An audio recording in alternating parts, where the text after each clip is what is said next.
বিসমিল্লাহির রহমানির রহিম। বেসিক একাডেমির আজকের বাংলা প্রথম ক্লাসে স্বাগত। তো আজকে হচ্ছে আমরা একটা বাংলা ম্যাথের ক্লাস নিব আর কি। যে ক্লাসটা হচ্ছে নর্মালি গতানুগতিক যে বাংলা পড়ানো হয় আর কি, বা যেভাবে বাংলা ক্লাস নেওয়া হয় আর কি, ওইরকম না, এরও বাইরে আর কি। তো আমরা যদি দেখি আর কি যে মানে কোন একটা চ্যাপ্টারকে আসলে আমরা কিভাবে অ্যানালাইসিস করব। তো তোমরা হয়তো বা মানে এখানে ফিগারে দেখতে পারতেছো যে আমরা আজকে যে চ্যাপ্টারটা নিয়ে পড়বো এটা হচ্ছে বই পড়া। এবং এটা যিনি লিখছেন ওনার নাম হচ্ছে প্রমোদ চৌধুরী। তো আমরা লেখকের ক্ষেত্রে হচ্ছে আমরা যে জিনিসগুলো খেয়াল করবো আর কি। দেখো, বই পড়াটা দিয়ে বুঝাই যেতেছে এখানে একটা লাইব্রেরি আছে, লাইব্রেরির মধ্যে সবাই বসে, যদিও স্টুডেন্ট গুলোর গেট আপ বাংলাদেশের স্টুডেন্ট না, দেশের বাইরের স্টুডেন্ট গেট আপ। আর তারা হচ্ছে তোমার বই, বিভিন্ন ধরনের বই পড়ার চেষ্টা করতেছে। আর এখানে লেখক প্রমোদ চৌধুরী এটা ছবি আছে। তো উনি কবে জন্মগ্রহণ করছেন, ওনার জন্ম মৃত্যুটা ইম্পর্টেন্ট। ওনার ছদ্মনাম ছিল বীরবল, এটা ইম্পর্টেন্ট। ওনার পেশা কি ছিল, হুম, ওনার সময়কালটা আসলে কি ছিল আর কি, উনি কি পুরস্কার পাইছেন, এই জিনিসগুলো ইম্পর্টেন্ট আর কি। তো এর মধ্যে সবচেয়ে ওনার যেটা ছদ্মনাম ছিল এটা বীরবল, অনেক ইম্পর্টেন্ট। জাস্ট আমরা মানে চ্যাপ্টারটা পড়ার আগে আমরা দেখতে পাচ্ছি কি যে চ্যাপ্টারটার একটা মানে মানে আউটলুক বা ওভারভিউ আমাদের সামনে চলে আসছে কিন্তু। ঠিক আছে, যে বই পড়া নিয়ে একটা ফ্লেভার ফ্লেভার আসতেছে আর কি। তো কোনো কিছু পড়ার আগে আমরা নর্মালি আসলে কি করি, মানে দেখবা যে কোরআনুল কারীমের যে আয়াতগুলো যখন ব্যাখ্যা করছে বা তফসির করছে আর কি, তখন তোমরা জানবা যে কোনো কিছু তফসির করার আগে বা একটা আয়াত নাজিল করার আগে আল্লাহ তাআলা উম, একটা ঘটনার প্রেক্ষাপটে আয়াতটা নাজিল হয়েছে, বা কোনো একটা রিজনকে কেন্দ্র করে আয়াতটা কি হয়েছে, নাজিল হয়েছে। এই যে রিজন বা ঘটনার প্রেক্ষাপটে কোরআন শরীফের আয়াতগুলো নাজিল হওয়া আর কি। তো এই ঘটনাটাকে বলে আরবিতে শানে নজুল। কি বলে? হ্যালো, আমাকে কি শোনা যায়? হ্যালো। জি স্যার। তো কোনো আয়াত বা ঘটনা, মানে কোরআন কারিমে যে আয়াত শরীফগুলো নাজিল হয়েছে এটা কোনো একটা ঘটনার প্রেক্ষাপটে নাজিল হয়েছে, তো এটাকে কি বলে? শানে নজুল। কি বলে? শানে নজুল। বুঝতে পারতেছো? তো এরকম এই বইটা, এই চ্যাপ্টারটা পড়ার আগে আমরা চেষ্টা করবো যে এই চ্যাপ্টারটা মানে প্রতিটা চ্যাপ্টার, বাংলা চ্যাপ্টার গুলো পড়ার আগে এই শানে নজুল জিনিসগুলো পড়ার চেষ্টা করবো। বুঝতে পারছো? শানে নুজুল বা নজুল এরকম কিছু একটা শব্দ হইতে পারে আর কি। মানে ব্যাখ্যাগুলো কি আসলে জিনিসগুলো আমরা একটু দেখার চেষ্টা করব। এখন আসলে যে এই চ্যাপ্টারটা কি আসলে, আচ্ছা এখানে একটা মোটিভেশন একটা ইয়ে আছে, আমি জানি চ্যাপ্টারটা নিয়ে ভিডিও বানাই আর কি। এটা হচ্ছে যে ওয়ার্ক হার্ড ইন সাইলেন্স। তুমি মানে পরিশ্রমটা সাইলেন্সের সহিত করবা আর কি, নীরবে করবা। Let your success B your noise. তোমার সফলতাটা কি হবে, মানে সবাই তোমাকে নিয়ে, তুমি যখন সফল হয় বা তুমি যখন বিএমসি তে চান্স পাবো, বুয়েটে চান্স পাবা, বা ঢাকা ইউনিভার্সিটি চান্স পাবা, তোমার সফলতাতে সবাই আনন্দ করবে আর কি। ব্যাপারটা হচ্ছে এই টাইপের আর কি, যে তোমার সফলতাটা নয়েজ সৃষ্টি করবে, যেন তোমার ওয়ার্কটা কি হবে, খুব সাইলেন্সের সহিত দিতে হবে আর কি। এর যা আছে সবকিছু বাদ দিয়ে।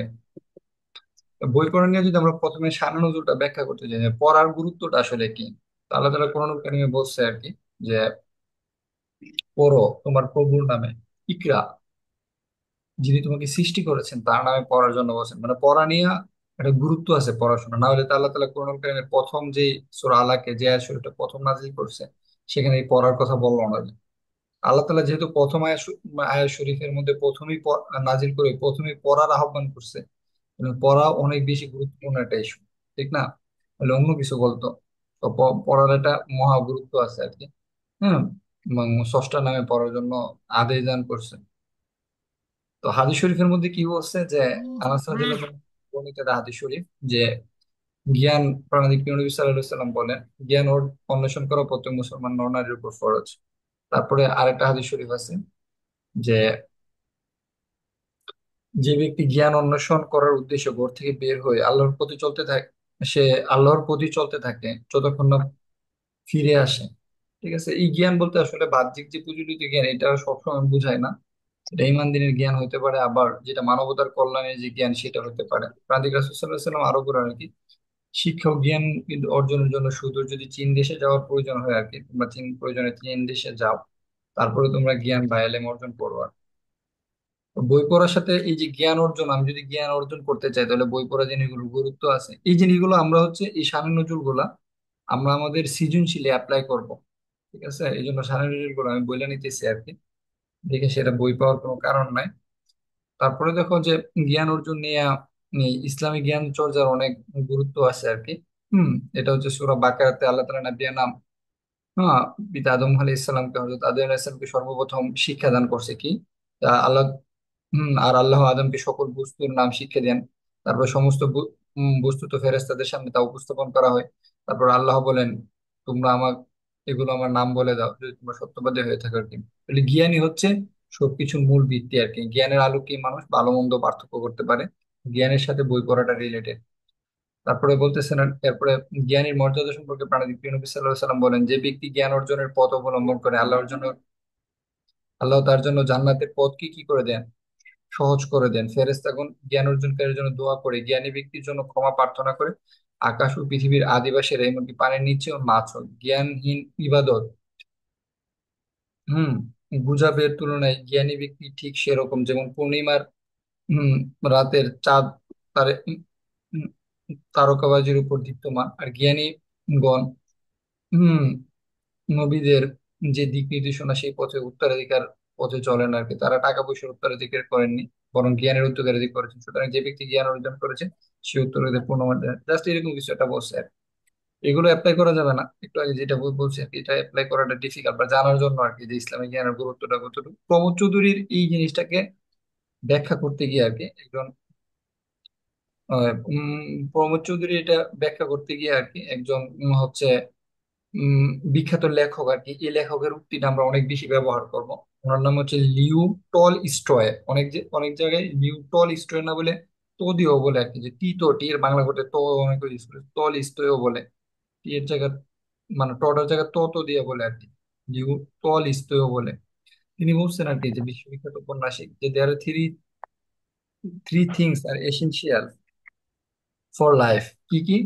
দেয়ার আর বুকস এন্ড বুকস। বুঝতে পারতেছো যে তিনটা জিনিস জীবনের জন্য গুরুত্বপূর্ণ। একটা হচ্ছে বুকস, এরপরটা উনি বুক বলছেন এবং এরপরটাকে উনি বুকস বলে আখ্যায়িত করছেন আর কি। স্পিনোজা নামক একজন বিখ্যাত লেখক আর কি, উনি ওনার মত প্রকাশ করেছেন। সেখানে উনি বলছেন যে ভালো খাদ্যবস্তু পেট ভরে, কিন্তু ভালো বই মানুষের আত্মাকে পরিতৃপ্ত করে আর কি। বুঝতে পারতেছো? তো এই লেখাগুলো কোথায় কাজে লাগবে? এই লেখাগুলো কাজে লাগবে হচ্ছে আমাদের মানে এই লেখাগুলো কাজে লাগবে হচ্ছে আমরা যখন সৃজনশীল লিখতে যাবো, এগুলো আমরা অ্যাপ্লাই করবো, এই শানা নজরুল গুলা। তো আমরা এই লেখাগুলোর যদি একটু ব্যাখ্যাগুলো চিন্তা করি, দেহের খাদ্য ভাত রুটি, যেমন দেহের জন্য যেমন খাদ্য ভাত রুটি প্রয়োজন আর কি, ঠিক তেমনি মনেরও খাদ্যের যে প্রয়োজনীয়তা সেটাকে যোগান দিয়ে হচ্ছে বই। মনের সুস্থতার উপর অধিকাংশ দেহের সুস্থতা নির্ভরশীল। মনকে সুস্থ রাখার জন্য বইয়ের একটা সঙ্গ প্রয়োজন, বইয়ের মতো একটা বন্ধু প্রয়োজন। ভালোভাবে পাঠককে সচেতন মানুষ রূপে গড়ে তোলে আর কি। ভালোভাবে মানুষের ভালো বন্ধু এবং যোগ্য শিক্ষক। মানুষের জীবনে চলার পথে যেমন ভালো বন্ধুর প্রয়োজন, তেমনি ভালো বইয়েরও প্রয়োজন। গ্রন্থ দর্পণে নিজের পর্যালোচনা করে মানুষ তার চলার পথ ঠিক করতে পারে। বইকে যে বন্ধু হিসেবে গ্রহণ করে তার শত্রু অনেক কম। তুমি দেখবা যে অনেক ফ্রেন্ডের সাথে মিশছো, এখনো তোমরা এটা সাফার করবে না। আমার এই যে যখন আসবে তখন বুঝতে পারবা, বা আরো বড় এই যে যখন যাবে বুঝতে পারবে যে তুমি অনেকের সাথে মিশতেছো, অনেক বন্ধু বেশি সে তোমার শত্রু হয়ে গেছে এবং সে তোমার বিরুদ্ধে স্টেপ নিতেছে। এটা হচ্ছে এত বড় একটা ডেঞ্জারাস ব্যাপার আর কি। এই সময় সে তোমার বিরুদ্ধে স্টেপ নিতেছে, সে তোমাকে ক্ষতি করার চেষ্টা করতেছে, অনেক কিছু করবে। এটা এখন তোমরা পারবা না, আরো বড় হওয়ার পর এটা বুঝতে পারবা। এই জন্য তুমি যদি বইকে বন্ধু হিসেবে গ্রহণ করো তাহলে তোমার শত্রু কি থাকবে? কম থাকতে পারে। বই জ্ঞানের প্রতীক, বই আনন্দের প্রতীক। বইয়ের মাধ্যমে বিশ্ব মানবের সঙ্গে যুগ ঘটে। এই জন্য বিখ্যাত উপন্যাসিক লিও টলস্টয় এই কথাটা বলছেন আর three thing are essential for life, this are books, books and books. তারপরে দেখো যে মানুষ সামাজিক জীব, মানুষের সুখ দুঃখ আনন্দ বেদনার অনুভূতির নিজের বুকে নিয়ে পাঠকের জন্য চির অপেক্ষমান হয়ে আছে বই। মানে বিভিন্ন মানুষের যে সুখ দুঃখ আনন্দ বেদনা ট্রেজেডি হাসি কান্না যা কিছু সেগুলো বইয়ের মধ্যে থাকে আর কি। মানব জীবনের সবচেয়ে বড় সম্পদ হচ্ছে বই। বই পড়ে মানুষ নিজের অজানাকে জানতে পারে। অতীত বর্তমান বহুমুখী জ্ঞানের দ্বারক ও বাহক হচ্ছে বই। বই পড়া সর্বকালের সর্ব দেশের সব মানুষের এটা শখ ছিল আর কি। বিভিন্ন রুচির মানুষ তাদের রুচি মাফিক বইয়ের পাতায় চোখ রেখে শখ চরিতার্থ করে। বই সাহিত্য সমাজ ও মানব মনের দর্পণ বিশেষ। মানে দর্পণ যেমন আয়নার মধ্যে যেমন মানে মানুষের চেহারা দেখা যায় আর কি, তো সাহিত্যে বা সমাজে তা আসলে কোন লেভেলের আছে এটা বই পড়ে এই সমাজের মানুষের চিন্তা ভাবনা প্রতিফলনটা বইয়ের মধ্যে দিয়ে প্রস্ফুটিত হয় আর কি, বা কোনো একটা আর্টিকেল বা লেখার মধ্যে দিয়ে প্রস্ফুটিত হয়। মানুষের মনের প্রতিচ্ছবি হলো সাহিত্য।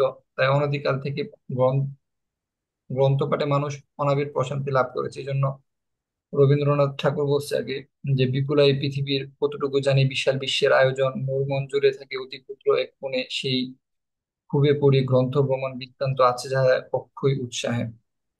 তো এই লাইনগুলো আসলে কোথায় কাজে লাগবে আর কি, এটার ব্যাখ্যাটা তুমি পড়লে বুঝতে পারবে যে এই পৃথিবীর তেমন কিছু আমি জানি না আর কি, বিশাল আয়োজনের মধ্যে আর কি। তো খুবই করে যদি আমি গ্রন্থ পড়ি আর কি, তখন আমি অক্ষয় উৎসাহে আর কি, হ্যাঁ, এর বিশাল বৃত্তান্ত ভ্রমণ বৃত্তান্ত পৃথিবীর কোথায় কি আছে আর কি, এই জিনিসগুলো আমরা জানতে পারতেছি আর কি। তো মানুষ ও সমাজকে সম্পূর্ণরূপে যাবার জন্য আর কি বই পড়া জরুরি আর কি। তো একটু আগে যেটা বলতেছিলাম যে বই হচ্ছে মানুষের সবচেয়ে বিশ্বস্ত বন্ধু আর কি। মানুষ সামাজিক জীব হিসেবে অন্য সবার সহচর্য পাওয়ার পাশাপাশি বইকে বন্ধু হিসেবে বেছে নিয়েছে। বই গড়ে তুলেছে মানুষের মধ্যে কি একটা আত্মিক সম্পর্ক। মানুষের হাসি কান্না সুখ দুঃখ আনন্দ বেদনা বর্তমান ও অনাগত এবং ভবিষ্যতের যোগসূত্র স্থাপন করে বই। এজন্য বই পড়ে আমাদের মনের মধ্যে এটা পরম প্রশান্তি চলে আসে আর কি। বই হলো আয়নার মতো, যাতে আমাদের নিজেদের মনের প্রতিবিম্ব ধরা পড়ে। ঠিক আছে, তুমি যদি একটা লেখা পড়ো, মনে করো হুমায়ুন আহমেদের একটা লেখা পড়ছো, অন্য কারো একটা লেখা পড়ছো, তুমি কিন্তু ও কিভাবে চিন্তা করতেছে এটা তুমি ধরে ফেলতে পারবা। এটা হচ্ছে এরকম একটা আয়নার মতো আর কি, এটা নিজেদের মনের প্রতিবিম্ব। বা তুমিও যে জিনিসটা চিন্তা করতেছো, এটা তুমি একটা আর্টিকেল যদি লেখো, এটা পড়লে বোঝা যাবে যে তুমি, যে তোমার চিন্তা ভাবনা, তোমার জগৎটা কিরকম আর কি। বইহীন জীবনকে আত্মবিহীন দেহের মতো মানে তুলনা করা যায়। যেমন একটা দেহের মধ্যে যদি আত্মা না থাকে, এই লেখাটা খেয়াল করে, এগুলো ইম্পর্টেন্ট লাগে। বইহীন জীবনকে আত্মবিহীন দেহের মধ্যে যদি আত্মা না থাকে, এটা যে মৃতদেহ মনে হয় আর কি। বই মনে কর যার সাথে শিক্ষার আলো নাই, বইয়ের আলো নাই, সে তো মূলত অন্ধকারে আছে। তো এটা এরকম, এই অন্ধকারে থাকা একটা মানুষ আর আর আত্মাহীন, মানে শিক্ষার আলো থেকে বঞ্চিত একটা মানুষ ঠিক আত্মাহীন মৃতদেহের সাথে, এই জিনিসটা সে বলছে আর কি। বই আলো ও সত্যের পথ থেকে বলে দিই নিজেকে বিশুদ্ধ করে তোলা করার জন্য, বলে দিই জীবনকে যত দুঃখ কষ্ট হতাশা বেদনা ব্যর্থ থেকে মুক্তি, এবং সবাইকে, তাদের জন্য যারা জ্ঞানহীন তাদের জন্য বই একটা বিশাল আশীর্বাদ। বাংলায় একটা প্রবচন আছে আর কি, ধনে বানে কেনে বই, মানে যাদের টাকা আছে আর কি তারা বই কিনে, আর গুণবান হচ্ছে কি করে, বই পড়ে আর কি। এই প্রবাদ সেটা আংশিক সত্য, এর যে প্রকৃত গুণ সে নিজেকে অনেক সময় নিঃস্ব করে বই কিনে। কেননা যেমন বই কেনা যেমন নেশা, তেমনি বই পড়াও নেশা। বর্তমানে বই হোক নিঃস্ব সঙ্গী, এটা সকলের বাণী। এটা আমরা এই যে লাইনটা আর কি, এটা আমরা যদি কোনো একটা সৃজনশীল প্রশ্নের ইয়াতে ইউজ করার চেষ্টা করবো আর কি, বই কিনা বা পড়ার প্রয়োজন, লাস্ট লাইন, বুঝতে পারতেছো, এটা হচ্ছে তোমার লাস্ট লাইন আর কি, সৃজনশীলের লাস্ট লাইন হিসেবে আমরা এই জিনিসটা ইউজ করার চেষ্টা করবো। দেখে একটু আনিজি আনিজি মনে হতে পারে। এখানে একটা কথা বলছে আর কি, বই হম একটি পুস্তক যুগের হয়েও যুগান্তি কম। যেমন মনে করো কুরআন কারীম নাজিল হয়েছে কবে, ১,৫০০ বছর ধরে আমরা পড়াশোনা করতেছি, বিভিন্ন বই বিভিন্ন কিতাব আজকে থেকে হাজার বছর আগে নাজিল হয়েছে, এগুলো আমরা পড়তেছি। আবহমান করে বক্তব্য পথার মানুষকে, হ্যাঁ, দিবে পথের সন্ধান, ঠিকানাবিহীন মানুষকে দেবে মনুষ্যত্ব অর্জনের দীক্ষা। এজন্য চাই বাস্তবধর্মী উৎকৃষ্ট বই। কি সুন্দর সুন্দর কথা দেখছো, আবহমান কাল ধরে, হ্যাঁ, বই বক্তব্য পথার মানুষকে দিবে পথের সন্ধান, ঠিকানাবিহীন মানুষকে দিবে মনুষ্যত্ব অর্জনের দীক্ষা। এজন্য চাই সময়জীবী যে বাস্তবধর্মী উৎকৃষ্ট বই, উত্তম পরিবেশ উপযুক্ত সঙ্গ। ম্যানসফিল্ড যথার্থই বলেছেন, বই পড়ার আনন্দ দ্বিগুণ হয় যখন একজন মানুষের সঙ্গে বসবাস করে যে আমার মতোই বইকে ভালোবাসে। স্বাভাবিক, মানে যে যে কোয়ালিটির, এই কোয়ালিটির যে বই পড়াকে পছন্দ করে তাকে যদি ইয়া করা হয় সেটা। এখানে যে জিনিসটা বলছে আর কি, যে বিভিন্ন ধরনের যেমন দার্শনিক, যেমন Homer, Virgil, Shakespeare, দন্তে Kazi Nazrul Islam, Rabindranath ঠাকুর, এরিস্টটল, প্লেটো, জীবনানন্দ দাশ প্রমুখ সহ বিভিন্ন ব্যক্তি পৃথিবী ছেড়ে চলে গেছেন, কিন্তু আমরা তাদের সম্পর্কে কিভাবে জানতে পারি, তাদের লেখাগুলো বা আর্টিকেল গুলো পড়ে জানতে পারি, বা বিভিন্ন বিজ্ঞানীদের যে আবিষ্কার এগুলো সম্পর্কে আমরা কিভাবে জানতে পারি, বই বা রিসার্চ আর্টিকেল পড়ার মধ্যে দিয়ে আমরা সেগুলো জানতে পারি। এই জন্য হচ্ছে আর কি, দেখো ওই যে আমরা একটু আগে বলতেছিলাম আর কি, তো এই জিনিসটা এখানে বলছে আর কি। হম আনন্দের উৎস হচ্ছে বই আর কি। বই মানুষকে অফুরন্ত আনন্দ দেয়। বই মানুষকে বিচিত্র ধরনের আনন্দ দিয়ে মানুষের মনকে ভরিয়ে তোলে। হ্যাঁ, তার মধ্যে বই মানুষের কোমল মনে জন্ম দিয়ে আনন্দ বেদনা বিস্ময় ভীতি সহানুভূতি প্রেম ভালোবাসা মায়া মমতা ভক্তি ইত্যাদি সুমুখমান ভিত্তি, যদি আরো ধরনের কথাবার্তা বলছে আর কি। তারপর এখানে একটা লাস্ট একটা লাইন বলছে আর কি, বই জীবনের জন্যই দেশের কালের কত তুচ্ছ বিচ্ছু করতে না জীবনের চোরের ভিতরে অভিজ্ঞতা বই লিপিবদ্ধ আছে। তারপর দেখো এখানে পাঠক হিসেবে বইয়ের সঙ্গে মিশে একাকার হতে পারলে বই আমাদের জীবনে দিতে পারে আনন্দের ফল্গুধারা, শান্তির মহা প্রস্রবণ। হুম। ইতিহাস, সাহিত্য, দর্শন, আইন ইত্যাদি বিষয়ে বই পাঠ করে মানুষ বিশেষ ধরনের আনন্দ লাভ করে পেতে পারে আত্মিক পরিতৃপ্তি। এই জন্য হচ্ছে L.A.J. স্ট্রং বলেছেন, the diversity of the books expressing different factor has created cross section among readers. তো এগুলোর মানে জাস্ট প্রত্যেকটা যে কোথায় কি কাজে লাগবে এটা জাস্ট আমি জানাই রাখলাম আর কি। আমরা এই অ্যাপ্লাইটা যখন করবো তখন বুঝতে পারবো। পাঠকের সঙ্গে বইয়ের যে মিল আর কি, এখানে মনুষ্যত্ব সৃষ্টি করে, জ্ঞান অর্জনের স্পৃহা দেখায়। তারপর হচ্ছে তোমার এখানে আরো কিছু জিনিস দেখা যাচ্ছে আর কি, যে আনন্দের সাথে বই পড়া আর কি। ভিন স্ট্যান ভিনসেন্ট স্টারেট নামে একজন বলেছেন আর কি, when you buy a book you buy a pleasure. বইয়ের সাথে আনন্দ লাভের একটা সম্পর্ক দেখাইছে। তারপরে হচ্ছে আরো কিছু জিনিস আছে, এই জিনিসগুলো দেখবো আর কি।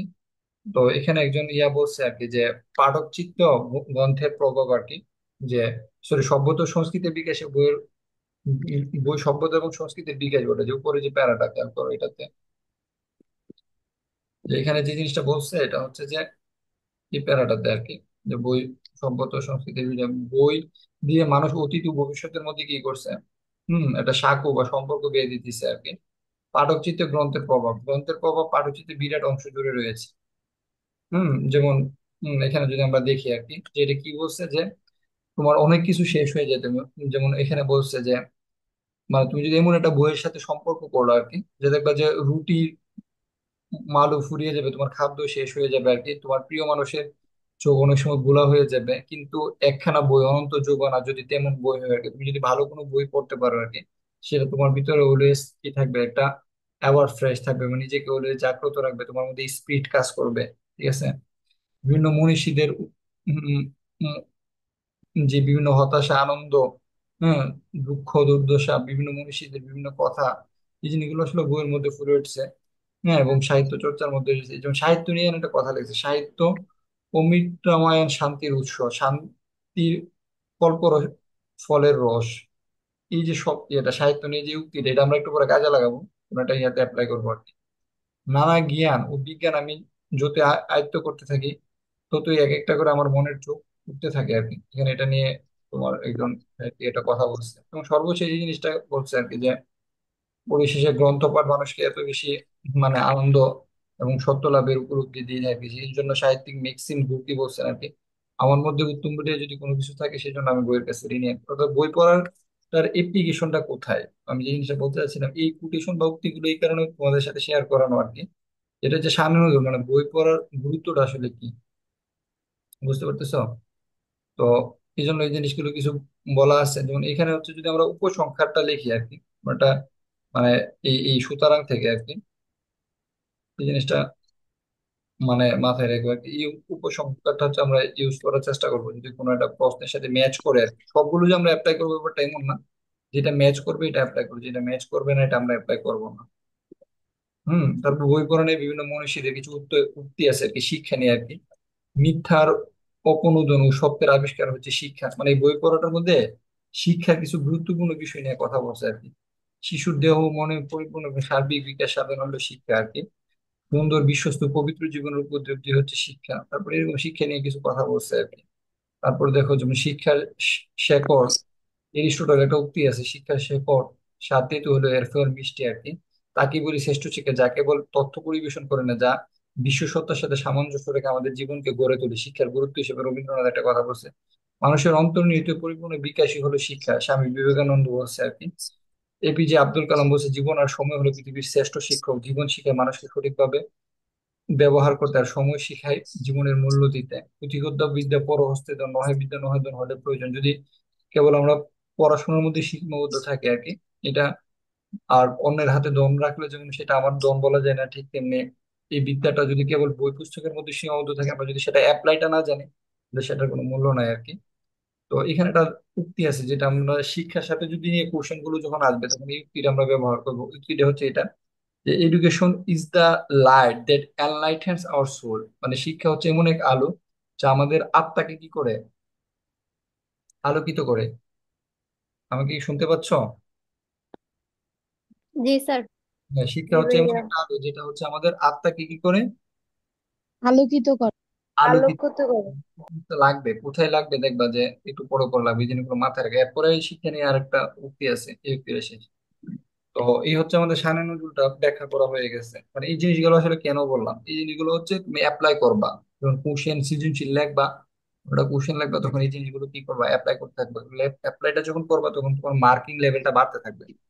বুঝছো, যে অন্য অন্য স্টুডেন্টের সাথে, মানে এই যে জিনিসগুলো আমি দেখাইলাম, তো এই জিনিসগুলো যখন তুমি কোশ্চেন অ্যাপ্লাই করতে যাবা, মানে যেটা যেখানে অ্যাপ্লাই হয় আর কি, তখন তোমার লেখার কোয়ালিটিটা কি করবো, বাড়বে। আর তুমি যদি গতানুগতিক অন্যান্য যেভাবে গাইড বই পড়া বা অন্যান্য আগে যেভাবে পড়া মুখস্থ করে বড় হয়েছো আর কি, ঠিক আছে, যে তোমার মানে বাংলাতে তুমি সৃজনশীলতা আসলে অ্যাপ্লাই করতেছো না, তো এটা দেখা যাবে কি আসলে তোমার ওই যে মার্কিং এর কোয়ালিটিটা বাড়বে না।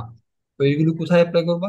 তুমি এগুলো অ্যাপ্লাই করবা হচ্ছে যে বিশেষ করে প্রয়োগ এবং উচ্চতর দক্ষতার প্রশ্নগুলোতে, যদি সুযোগ থাকে অনুধাবনী অ্যাপ্লাই করবা। আর অনুধাবনী অ্যাপ্লাই না করা হচ্ছে সবচেয়ে বেশি হচ্ছে মানে প্রয়োগ, অনুধাবনে করাটা মানে এই সুযোগটা কম। সবচেয়ে বেশি অ্যাপ্লাই করা যাবে হচ্ছে প্রয়োগ এবং উচ্চতর দক্ষতায়। বুঝতে পারছো? আমরা অনেকগুলো রিসোর্স দেখাইছি, এই রিসোর্স গুলো আশা করি এনাফ। এরপরে যদি কোনো রিসোর্স লাগে তাহলে আমরা সেটা দেখাবো তোমাদেরকে, টেনশন করার কোনো কারণ নাই। এখন আসলে আমরা মেইন বই, মেইন পড়াটাতে ঢুকে কি করবা? প্রথমত তো শানে নজরুল পড়বা প্রত্যেকটা চ্যাপ্টার করে। শানে নজরুলটা কিভাবে পড়বা, আমি তোমাদেরকে শানে নজরুলটা রেডি করে, যেমন আমি এটা 4-5 ঘন্টা সময় ব্যয় করে বিভিন্ন জায়গা থেকে এগুলো কালেক্ট করে রেডি করে দিছি। বুঝতে পারছো? তো প্রতিটা মানে ক্লাসের আগে আমি সাজানো নতুন রেডি করে দেবো প্রতিটা চ্যাপ্টার আগে, যেটা হচ্ছে তোমাদেরকে হেল্প করবে। তারপর আমি আবার এটা অ্যাপ্লাই করে দেখাই দিব, যেটা আমি এইভাবে অ্যাপ্লাই করতেছি, এটা এইভাবে অ্যাপ্লাই হচ্ছে। টেনশন করার কোনো কারণ নেই। এখন দেখো, প্রমোদ চৌধুরী যিনি লেখছেন, ওনার নাম হচ্ছে এই প্রবন্ধটার যিনি লেখক প্রমোদ চৌধুরীকে নিয়ে পড়ার আগে সবচেয়ে ইম্পর্টেন্ট যেটা, ওনার কোনো ছদ্মনাম আছে কিনা, এটা হচ্ছে সবচেয়ে বেশি ইম্পর্টেন্ট। কি ইম্পর্টেন্ট? ওনার ছদ্মনাম। কোনো হ্যাঁ, সপ্তবিশ নাম যেমন ওনার হচ্ছে বাংলা সাহিত্যে মানে সাহিত্যিক ছদ্মনাম কি, বীরবল কার সাহিত্যিক ছদ্মনাম? বীরবল প্রমোদ চৌধুরী। প্রমোদ চৌধুরী, এটা সবচেয়ে বেশি। ওনার সম্পাদিত পত্রিকার নাম কি? সবুজ পত্র। সবুজ পত্র কিসে অবদান রাখছে? বাংলা চলিত ভাষা রীতিতে অগ্রণী ভূমিকা পালন করছে। তো একজন লেখকের সবচেয়ে বেশি ইম্পর্টেন্ট জিনিসগুলো কি কি আমি নেক্সট ক্লাসগুলোতেও বলবো। প্রথম হচ্ছে জন্ম মৃত্যু। বুঝতে পারছো? 9-10 এর জন্য আর কি, জন্ম মৃত্যু। এটা হচ্ছে 1 নাম্বার স্টার, মনে করো কম ইম্পর্টেন্ট। এর চেয়ে বেশি এটা হচ্ছে মানে ছদ্মনাম, এটা হচ্ছে 5 স্টার। কি কত স্টার? মানে 5 স্টার না, 2 স্টার দিয়ে ধরো, 5 স্টার দিলে বেশি হয়ে যায়। মানে 2 স্টার মানে 1 স্টারে অনেক গুরুত্বপূর্ণ আর কি। বুঝতে পারছো? কারণ এটা 5 স্টার দিলে ওটা আবার 4 স্টার দিতে হবে। তারপর হচ্ছে ছদ্মনাম নেই, তারপর হচ্ছে গ্রন্থ। গ্রন্থ হচ্ছে 2 স্টার। বুঝতে পারছো? গ্রন্থ কত? 2 স্টার। ঠিক আছে? আর পত্রিকা, কোন পত্রিকা সম্পাদিত করছে, এটা হচ্ছে আবার 2 স্টার। বুঝছো কিনা? প্রথম হচ্ছে জন্ম কবে? 7ই আগস্ট 1868 সালে। 61 সাল। কোথায় জন্মগ্রহণ করছে? যশোরে। আর মরছে কবে? 1946 সালে। যেখানে জন্মগ্রহণ করছে এখানে মরছে না, মরছে হচ্ছে কলকাতায়। বুঝতে পারছো? 2রা সেপ্টেম্বর সে জন্ম মৃত্যু করে দিচ্ছে। ঠিক আছে, তারপরে দেখো সে কি করছে, শিক্ষা জীবন টিক্ষা জীবন এগুলো পড়ে। এরপরে ইম্পর্টেন্ট জিনিস হচ্ছে ছদ্মনাম। তাহলে তার সাহিত্যিক ছদ্মনাম কি? বীরবল। বীরবল সাহিত্যিক। বীরবল। সম্পাদিত পত্রিকা কি? সবুজ পত্র। এটা কোথায় কি ভাষায় রচিত? চলিত চল- ভাষায়। চলতি চলিত ভাষা। ভাষায় রীতি মানে প্রবর্তনে অগ্রণী ভাষাভিত্তিক। ভূমিকা পালন করছে। Play vital role. বুঝতে পারছো কোথায় ভাইটাল রোল করছে? চলিত ভাষা রীতি প্রবর্তনে। বস্তুত তার নেতৃত্বে বাংলা সাহিত্যে নতুন গদ্য ধারা চালু হয়েছে। তাহলে বাংলা সাহিত্যে এই এই যে নতুন গদ্য ধারা কে আনছে? প্রমোদ চৌধুরী। প্রমোদ চৌধুরী। মানে প্রমোদ চলিত ভাষায় প্রমোদ চৌধুরী। নতুন গদ্য ধারা আনছে হচ্ছে এই প্রমোদ চৌধুরী। ঠিক আছে, তাহলে তার পত্রিকা টত্রিকা গদ্য ধারা এগুলো শেষ। এরপর আসো তার উল্লেখযোগ্য গ্রন্থ। আমরা ইম্পর্টেন্ট গুলো পড়তেছি। উল্লেখযোগ্য গ্রন্থের মধ্যে হচ্ছে বীরবলের হালখাতা। বীরবলের হালখাতা। তারপর হচ্ছে রাইতের কথা। হুম। চার ইয়ারি কথা। আহুতি। প্রবন্ধ সংগ্রহ। এটা এই এই টাইপের আবার ইয়াটা আছে, মানে রবীন্দ্রনাথের একটা আছে কাছাকাছি লেভেলে। তখন এটা এই যে এটা খেয়াল করো, প্রবন্ধ সংগ্রহকার প্রমোদ চৌধুরী, মনে রেখো। নীল লোহিত, এটা কিন্তু ইম্পর্টেন্ট, বুঝতে পারছো? নীল লোহিত সনেট 50 শত এবং পদচারণ, এগুলো কি প্রমোদ চৌধুরীর উল্লেখযোগ্য গ্রন্থ। এখানে এর সমস্যা হচ্ছে কি, আমি আর চারটা মুখস্থ করলাম, দুইটা মুখস্থ করে এরকম সুযোগ আছে? না। না, এটা কিন্তু সুযোগ নাই, বুঝতে পারছো কিনা? এটা হচ্ছে বেশি ইম্পর্টেন্ট, তো তো এই ডাবল স্টার যেটা, এটা মানে ফাঁকি দেওয়ার সুযোগ নাই, ঠিক আছে? তো ইম্পর্টেন্ট জিনিসগুলো আমরা করে রেখেছি। মূল্যহিত, চারিয়ারি কথা, আহুতি, প্রবন্ধ সংগ্রহ। তোমরা ফ্রেন্ডের সাথে অনেকে ডিসকাস করবা, বাসায় কোনো ছোট ভাই থাকলে এরা বলবা তুই আমার প্রবন্ধগুলোর নাম বলতো, আমার থেকে প্রবন্ধগুলোর নাম করে মুখস্থ নেই, তো তুমি মুখস্থ করার চেষ্টা করবা। তারপরে যেটা করবা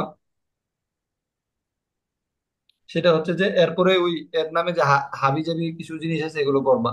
সে কি করছে 1890 সালে, সে কি করছে কলকাতা থেকে ইংরেজি সাহিত্যে এমএ ডিগ্রি লাভ করছে। এর পড়াশোনা কি, ইংরেজি সাহিত্যে এমএ ডিগ্রি লাভ করছে। তার কোথায় থেকে? কলকাতা বিশ্ববিদ্যালয় থেকে। তো পড়াশোনা করছে কলকাতা বিশ্ববিদ্যালয়ে, ইংরেজি সাহিত্যে এমএ ডিগ্রি লাভ করছে। পরে ব্যারিস্টারি পড়ার জন্য, হ্যাঁ, বিলাতে গেছে। মানে ব্যারিস্টারি পড়তে বর্তমান যেটা ইংল্যান্ড, এটাকে আগে বলতো কি, হুম, লন্ডন, লন্ডনকে আগে বিলাস। বিলাত আর কি, এই টাইপের আর কি। বিলাস। বিলাত থেকে ফিরে আসে উনি ব্যারিস্টারির পেশায় যোগ না দিয়ে, ঠিক আছে, কিছুকাল ইংরেজি সাহিত্যে অধ্যাপনা করছে, কিছুদিন ইংরেজিতে আবার অধ্যাপনা করছে, পরে সাহিত্য চর্চা কি করছে, মনোনিবেশ করছে। দেখছো যে এই জিনিসটা একটা ব্যাপার কি জানো না, সে গেছে ব্যারিস্টারি মানে আইন নিয়ে পড়াশোনা করার জন্য। এখন আইন নিয়ে ইংল্যান্ড থেকে ডিগ্রি অর্জন করার মানে পড়াশোনা করতে যে সে আর আইন নিয়ে পড়াশোনা করে না, বরং সে ইংরেজি সাহিত্যে মনোনিবেশ করছে। অর্থাৎ তুমি যে ফিল্ডে আসো, এই ফিল্ডে যে একটা সার্টেন টাইম থাকতে হবে ব্যাপারটা এমন না। তুমি ইচ্ছা করলে ফিল্ড চেঞ্জও করতে পারবা, বুঝছো? যে অনেকে দেখবা যে ইঞ্জিনিয়ারিং পড়ছে, ওরা হচ্ছে দেখবা যে অন্য লাইনে চলে গেছে, অনেকে ডাক্তারি পড়ে অন্য লাইনে চলে গেছে, আইন পেশা পড়ে আবার অন্য লাইনে চলে গেছে। তুমি সে আইন পেশায় পড়াশোনা করে আবার সাহিত্যের মধ্যে কি হয়েছে, ঢুকে গেছে আর কি। তো এই জিনিসগুলো, এই জিনিসটাও কম কম ইম্পর্টেন্ট। এই যে 1 স্টার আর কি, এই যে সে তার ডিগ্রি কোথায় পড়াশোনা করছে, প্রথমে কলকাতা বিশ্ববিদ্যালয়ে ইংরেজি, ঠিক আছে, এমএ ডিগ্রি লাভ করছে, তারপর ব্যারিস্টারি পড়তে গেছে, গিয়ে এসে আবার ইংরেজি সাহিত্যে কিছুটা অধ্যাপনা করছে, পরে সাহিত্য চর্চা শুরু করছে, ইত্যাদি ইত্যাদি, শেষ। তাহলে আমরা এটা মানে পুষ্পাড়ন করে দিচ্ছি, এটার যে লেখক পরিচিতিটা। তো লেখক পরিচিতি এটার পুষ্পাড়ন করার পর আমরা চলে যাব অন্য একটা জায়গায়। সেটা কোথায়? সেটা হচ্ছে এই যে শব্দার্থ এবং টিকাগুলোতে কোথায় যাব? শব্দার্থ। হ্যাঁ, দেখো এখন শব্দার্থ টিকার মধ্যে কি আছে খেয়াল করো। শৌখিন শব্দের অর্থ কি? গান। রুচিবান। শৌখিন ও শব্দের অর্থ আচ্ছা, কি? হ্যাঁ, শৌখিন শব্দের অর্থ হচ্ছে রুচিবান, খুবই ইম্পর্টেন্ট এখানে কোনো কিছু। এই শব্দার্থ গুলো ইম্পর্টেন্ট, বুঝতে পারছো? এটা ডাবল লিস্ট। উদ্দাহ শব্দের অর্থ কি? ঊর্ধ্ববাহ। আচ্ছা, এখানে সবচেয়ে ইম্পর্টেন্ট শব্দটা হচ্ছে এটা, বুঝছো? এখানে সবচেয়ে ইম্পর্টেন্ট শব্দ হচ্ছে, যে ডাবল লিস্টটা বললাম না, এই কারণে ডাবল লিস্টটা।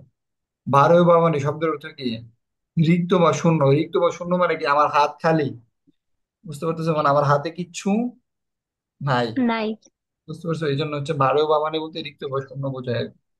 উর্ধ্ব শব্দের অর্থ হচ্ছে ঊর্ধ্ববাহ। আহাল, আহাল দে হাত উঠানো, ঠিক আছে, মানে ঊর্ধ্ববাহ এই টাইপের কিছু একটা আর কি। ডেমোক্রেসি গণতন্ত্র, সন্দিহান সন্দেহযুক্ত, সুসার প্রাচুর্য, সচ্ছলতা, সুবিধা। জর্জ হচ্ছে বিচারক। তারপর হচ্ছে আবহকাল মানে চিরকাল। উল্লাসে আনন্দে অবগাহন, সর্বাঙ্গ ডুবিয়ে গোসল, ঠিক আছে, এটা হচ্ছে 1 স্টার। তারপর মনে হয় উপায়ান্তর, অন্য কোনো উপায়। স্বশিক্ষিত মানে নিজে নিজে শিক্ষিত, ঠিক আছে, বুঝতে পারছো? স্বশিক্ষিত মানে কি, নিজে নিজে শিক্ষিত, জিনিসটা মাথায় রাখবে। হুম। প্রচ্ছন্ন মানে হচ্ছে গোপন, জীর্ণ মানে হচ্ছে হজম, অব্যাহতি হচ্ছে মুক্তি, কথাসু শব্দের অর্থ হচ্ছে মৃত। কথাসু শব্দের অর্থ কি? মৃত, এটাও ডাবল স্টার। আর এটা কি লেখা যায় না কেন? কথা শব্দের অর্থ হচ্ছে মৃত। গলা ধকরণিত, গলের গিলে ফেলা। কর্দানি শব্দের অর্থ হচ্ছে বাহাদুরি, এটা ইম্পর্টেন্ট। উদর পূর্তি মানে পেট ভরানো, ঠিক আছে। ডেমোক্রেটিক গণতন্ত্র, দাতা কোন, ভারতের মহাভারতের বিশিষ্ট চরিত্র, এটা ডাবল স্টার। এগুলো যে প্রশ্ন কঠিন করলে এরকম করে। হ্যাঁ, কুন্তী পুত্র, দানের জন্য প্রবাদ তুল্য মানুষ। কেতাবি মানে যে কেতাব অনুসরণ করে চলে যায়। না, বুঝতে পারছো কিনা? এই এমসিকিউ গুলো ইম্পর্টেন্ট। তারপরে এমসিকিউ গুলো পড়ার পরে চলে যাবা এরপরে পড়বো হচ্ছে মানে পড়ার স্টাইলটা কি হইব আর কি, এটা দেখা যাচ্ছে।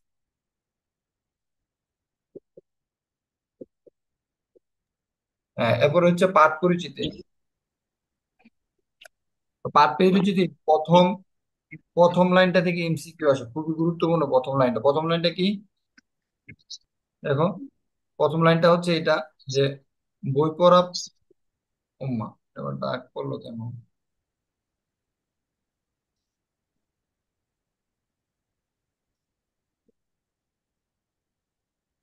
দেখো যে প্রথম লাইনটা গুরুত্বপূর্ণ। প্রথম লাইনটা কি, বই পড়া প্রথম বন্ধুটি প্রমোদ চৌধুরীর প্রবন্ধ সংগ্রহ থেকে, কোনটা থেকে নিছে? প্রবন্ধ সংগ্রহ। এর এর অনেকগুলো অনেকগুলো বইয়ের নাম আমরা পড়ছিলাম, অনেকগুলো বইয়ের কাহিনী টাহিনী পড়ছিলাম, কিন্তু অন্য বইগুলো থেকে নিছে না, না নিয়ে কোনটা থেকে নিছে? তোমার প্রবন্ধ সংগ্রহ থেকে। প্রবন্ধ প্রবন্ধ সংগ্রহ থেকে সংগ্রহ। নির্বাচন করেছে। একটি লাইব্রেরির বার্ষিক সভায় প্রবন্ধ সংগ্রহটি প্রতিটি হয়েছিল। কোন একটা লাইব্রেরির বার্ষিক সভার মধ্যে কি এই প্রবন্ধটি পড়া হয়েছিল, বুঝতে পেরেছি না? আমাদের পাঠ চর্চার যে অনভ্যাস, যে শিক্ষা ব্যবস্থার ত্রুটি জন্য তা সহজেই লক্ষণীয়। দেখো আমরা আমরা আসলে বই পড়তে কিন্তু অনীহা, আমাদের ভালো লাগে না বই পড়তে, এটা আসলে হ্যাঁ, যে আমাদের এই যে পাঠ চর্চার অনভ্যাস এবং শিক্ষা ব্যবস্থার যে ত্রুটি আছে আর কি, এটা আমরা সবাই জানি, লক্ষণীয় আর কি। আর্থিক অনটনের কারণে অর্থকারী নই এমন সবকিছু এদেশে অনর্থক বলে বিবেচিত হয়। বুঝতে পারতেছো? মানে যেটা দিয়ে টাকা ইনকাম হয় না, জিনিসটাকে বোঝার চেষ্টা করো যে যেটা দিয়ে টাকা ইনকাম হয় না। আমি বই পড়লে তুমি নর্মালি তুমি কোনো একটা বই পড়ছো, এটা পড়লে কি টাকা পাওয়া যাবে? আসলে কিন্তু ওটা এটা না। টাকা আবার পাওয়া যায় যারা হচ্ছে রিসার্চার বা সায়েন্টিস্ট হইবা, এরা পড়লে টিয়া পাইবা। মানে পড়লেই শেষ হইতে না, পড়ে কি বুঝছো এটা যদি তুমি বুঝাইতে পারো আর কি, তাহলে তুমি মনে করো এই যে বিভিন্ন স্কলারশিপ দেয় আর কি, বাইরে যে স্টুডেন্ট পড়তে যায়, মানে ফুল ফান্ডেড স্কলারশিপে যারা যায়, এরা ওইখানে গিয়ে এটাই করে, পড়ে কি পাইছে এটা বলে, বললে টাকা দেয় এবং এটা লিখতে হয়। তো ওইখানে ওইটা টাকার একটা ব্যবস্থা আছে। নর্মালি এমনি বই পড়লে টাকা পাওয়া যায় না আর কি। এই জন্য বলতেছে আর্থিক অনটনের কারণে অর্থকারী নয় এমন সবকিছু এদেশে অর্থ অনর্থক বলে বিবেচনা করা হয়। সেজন্য বই পড়ার প্রতি লোকের অনীহা দেখা যায়। যেহেতু বই পড়ে যেহেতু ইনস্ট্যান্ট টাকা পাওয়া যায় না, এই জন্য আমরা কি করি, মানুষ বইয়ের প্রতি কি এটা অনীহা বা আগ্রহ থাকে না আর কি। শিক্ষা প্রতিষ্ঠান থেকে লব্ধ শিক্ষা আমরা মানে প্রচলিত স্কুল কলেজ থেকে যে শিক্ষাটা পাই আর কি, সেটা সেই শিক্ষাটা পূর্ণাঙ্গ বই বলে ব্যাপক বই পড়া দরকার। আমরা যে শিক্ষা প্রতিষ্ঠান থেকে যে শিক্ষাটা পাইছি বা স্কুলে যে পড়াটা পড়ছি, এটা যদি পূর্ণাঙ্গ হইতো তাহলে আমাদের ব্যাপক তো বই পড়া দরকার ছিল না। কিন্তু সেই পড়াটা পূর্ণাঙ্গ না, সেই শিক্ষাটা পূর্ণাঙ্গ না। সেই শিক্ষাটা পূর্ণাঙ্গ যদি হইতো তাহলে তোমরা আমার কাছে কেউ প্রাইভেট পড়তে আসতা না। সত্যি কথা যেটা আর কি, ব্যাপারটা হচ্ছে এই যে এই জন্য আসলে বই পড়াটা দরকার আর কি। কারণ সুশিক্ষিত লোক মাত্রই স্বশিক্ষিত, এখানে সে একটা গুরুত্বপূর্ণ কথা বলছে যে সুশিক্ষিত লোক মাত্রই স্বশিক্ষিত। এই কথাটার ইমপ্লিকেশনটা কোথায় হবে আমি দেখাবো পরে। আমি কিন্তু এটা সাড়ে নজরুল ভুলে আসছি।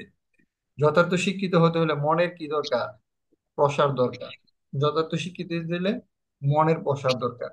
তাই তার জন্য বই পড়ার অভ্যাস বাড়াতে হবে, এর জন্য প্রয়োজন লাইব্রেরি। তাহলে এর জন্য কি করতে হবে? বই পড়ার অভ্যাস বাড়াতে হলে আমাদের কি প্রয়োজন? লাইব্রেরি প্রতিষ্ঠা করে। লাইব্রেরির প্রয়োজন। ঠিক আছে, লাইব্রেরি প্রতিষ্ঠার প্রয়োজন। বাধ্য না হলে লোক বই পড়ে না। লাইব্রেরিতে লোক নিজের পছন্দ অনুযায়ী বই পড়ে যথার্থ শিক্ষিত হয়ে উঠতে পারে। মানে পড়ার মাধ্যমে কি হতে পারে? যথার্থ শিক্ষিত হয়ে উঠতে পারে। প্রগতিশীল জগতের সঙ্গে তাল মিলিয়ে চলার জন্য সাহিত্য চর্চা করা, এখানে যে পাঠ পরিচিত রয়েছে এটা মুখস্থ পারতে হইব, কারণ এটা যে তুমি সৃজনশীল একবার বিভিন্ন জায়গায় অ্যাপ্লাই করবা, আর এটার মেইন কনসেপ্টটা তোমার ব্রেনে আছে। প্রগতিশীল জগতের সঙ্গে তাল মিলিয়ে চলার জন্য সাহিত্য চর্চা আবশ্যক বলে লেখক মনে করছেন। বই পড়া প্র- প্রবন্ধে প্রমোদ চৌধুরী বইয়ের গুরুত্ব এবং তাৎপর্য উপস্থাপন করছে। কি উপস্থাপন করছে? বইয়ের গুরুত্ব এবং বই পড়ার গুরুত্ব এবং তাৎপর্য উপস্থাপন করছে। প্রবন্ধটি এই শিক্ষা দিয়ে যে জাতির মানসিক বিকাশ ও সমৃদ্ধিতে বই পড়া, জ্ঞান চর্চা ও সাহিত্য চর্চা কি নাই কোনো বিকল্প নাই। তাহলে সে বিকল্প তিনটি নেই। জিনিসের বিকল্প নাই বলছে। একটা কি? বই পড়া, জ্ঞান ও সাহিত্য চর্চা। বুঝতে পারছো? এই জিনিসগুলোকে বলছে আর কি, বই পড়ার সাথে জ্ঞান এবং সাহিত্য চর্চা বিকল্প নাই। এই জিনিসটাকে সে ফোকাস দান করছে আর কি। তো আসলে আমরা পাঠ পরিচিতিটা পড়ে গেছি, এখন আসলে মেইন বইয়ে ঢুকি। মেইন বইটা আসলে আমরা কেমনে পড়া, এটা বুঝছোই না যে পাঠ পরিচিতিটা মুখস্থ করে ফেলতে হবে ডাইরেক্ট। আমার কথা শুনতেছো? জি স্যার। পাঠ পরিচিতি মুখস্থ থাকলে তুমি মানে এখান থেকে লিখতে পারবে অনেক কিছু। এটা সৃজনশীল আসলে এখান থেকে লিখতে পারবে। তারপর তো তোমরা এমনিতে মানে বই পড়বা বা গাইড থেকে সমাধান করবা, এটা নিয়ে আসলে আমার হেডেক না। মানে গাইড না বললে আসলে তুমি কোশ্চেন ধরতে পারবে না। দেখো এখন প্রথম যে পার্টটা আছে এই জিনিসটা একটু তোমাদের সাথে ডিসকাস করার চেষ্টা করি। যে এখানে একটু খেয়াল করো যে বই পড়ার শখটা মানুষের সর্বশ্রেষ্ঠ শখ হলেও আমি কাউকে শখ হিসেবে বই পড়তে পরামর্শ দিতে চাই না। এখন প্রশ্নটা হচ্ছে এরকম যে মানুষের সর্বশ্রেষ্ঠ শখ কি? হুম? হ্যালো, আমার কথা কি শুনতেছো? জি স্যার। ঢাকা ইউনিভার্সিটিতে যখন কোশ্চেন আসবে তখন কোশ্চেনটা কিভাবে আসবে, বলবে যে মানুষের সর্বশ্রেষ্ঠ শখ কি? উত্তরটা কি দিব? বই পড়া। বই বই পড়া। পড়া। বাকিরা ঘুমিয়ে গেছে কেন কি? মানুষের সর্বশ্রেষ্ঠ শখ কি, সেটা হচ্ছে কি? বই পড়া। বই পড়া। বুঝতে পারছি, হ্যাঁ, ভেরি গুড। তারপর হচ্ছে যে লেখক আবার শখ হিসেবে কাউকে বই বই পড়ার পরামর্শ দিছে না। তো শখ হিসেবে বই পড়ার পরামর্শ কে দেয় নাই? প্রমোদ চৌধুরী কে দেয় নাই? প্রমোদ চৌধুরী। শখ হিসেবে বই পড়ার পরামর্শ প্রমোদ। পরামর্শ দেখছো কিনা? এই যে একটা লাইন থেকে আমরা কয়টা এমসিকিউ তৈরি করছে? দুইটা। দুইটা। দুইটা। প্রথমত, সে পরামর্শ কেউ গ্রাহ্য করবে না, মানে যদি সেই পরামর্শটা দেও তাহলে কেউ এটাকে কি করবে না, গ্রহণ করবে না। ঠিক আমার না? দেখটা। কেউ এটা কি করবে না, গ্রহণ করবে না। গ্রহণ। তারপর বলছে হ্যাঁ, আমরা ধীরে ধীরে। আমরা জাত হিসেবে কি নয়, নাই। শৌখিন নয়। কি নয়? আরেক বাপরে। আচ্ছা দে। এই আরিশা, মিউট করো। আমরা জাত হিসেবে কি নয়? শৌখিন নয়। আমরা জাত হিসেবে শৌখিন নয়। বুঝতে পারছো? শৌখিন নয়, তাহলে আমরা এটা দিয়েও কিন্তু একটা এমসিকিউ আসতে পারবে। প্রথমত হচ্ছে আমরা জাত হিসেবে শৌখিন নয়, গ্রহণ করা। দ্বিতীয়ত জিনিসটা কি? কুপরামর্শ মনে করবেন, কেননা আমাদের দেশে এখন ঠিক শখ করার সময় না। আচ্ছা, দ্বিতীয় ক্ষেত্রে বই পড়াকে লেখক যদি বই পড়ার পরামর্শ দিত তাহলে মানুষ এটাকে কি মনে করতো? এই কা- কুপরামর্শ। কুপরামর্শ। এই কাফি রেসপন্স করো না কেন? কাফি, জি ভাইয়া। তুমি কি বুঝতেছো? জি বুঝতেছি। এটা কি তোমার ক্লাসে পড়াইছে? পড়াইছে বলতে স্কুলে পড়াইছিল। তো তুমি তো এটা পারোই মনে হয় মুখস্থ নাকি? আমি যেমন পড়াইছি এমনি পড়াইছে? সেভাবে না, একদিনে 4 চ্যাপ্টার শেষ করছে এমন। আচ্ছা, একদিনে 4 চ্যাপ্টার পড়াইছে। তো আমি হচ্ছে পড়ানোর সিস্টেমটা তোমাদেরকে ধরাই দিতেছি আর কি, তখন তোমরা নিজেরাই পড়তে পারবা। এই জি। এই জন্য আসলে এটা আমি ধরাই দিতেছি। দেখো আমি 4টা লাইন পড়ছি, 4টা লাইনের মধ্যে অনেক কিছু চলে আসে। যে দ্বিতীয়ত অনেকে কি মনে করবে, এটারে লেখকের এইটাকে প্রথমটাকে মনে করবে জাতি হিসেবে আমরা শৌখিন নয়। ঠিক আছে, কি নয় আমরা জাতি হিসেবে? জাতি হিসেবে আমরা শৌখিন। বাঙালি নই, ইন্ডিয়ান নই, মারামারি পারি এরকম নয় নাকি, শৌখিন নই, শৌখিন নই। দ্বিতীয় হচ্ছে অনেকে এটার কুপরামর্শ মনে করবে। কেন মনে করবে? এটা এখন শখ করার সময় না। ঠিক আছে, এখন এটা খেলার সময় না, এখন এটা দৌড়ানোর সময় না, নাকি শখ করার সময় না, শখ করার সময় না।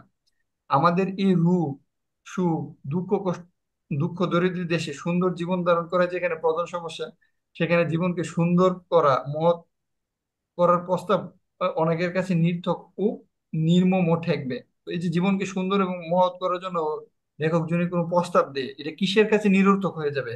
রূপ সুখের কাছে, দুঃখ দরিদ্রর কাছে, দুঃখ দারিদ্রতার কাছে সুন্দর জীবন ধারণের জন্য লেখকের এই প্রস্তাবটা কি হয়ে যাবে? নিরর্থক ও নির্মম হয়ে যাবে। এই জন্য আমরা কি না, দেখো এখানে একটা লাইন আছে, আমরা সাহিত্যের রস উপভোগ করতে প্রস্তুত না। আমরা সাহিত্যের রস, সাহিত্যের যে মানে সাহিত্য নিয়ে কিন্তু আমরা এর আগে যে শানে নজরুল পড়ছিলাম, এই শানে নজরুলের একটা ইংরেজি শব্দ হচ্ছে ব্যাকগ্রাউন্ড। বুঝতে পারছো? মানে আমরা যখন কোনো রিসার্চ পেপার লিখি আর কি, তখন আমরা লিখি আর কি ব্যাকগ্রাউন্ড স্টাডি। যেমন আমরা একটু আগে ব্যাকগ্রাউন্ড স্টাডি করছি।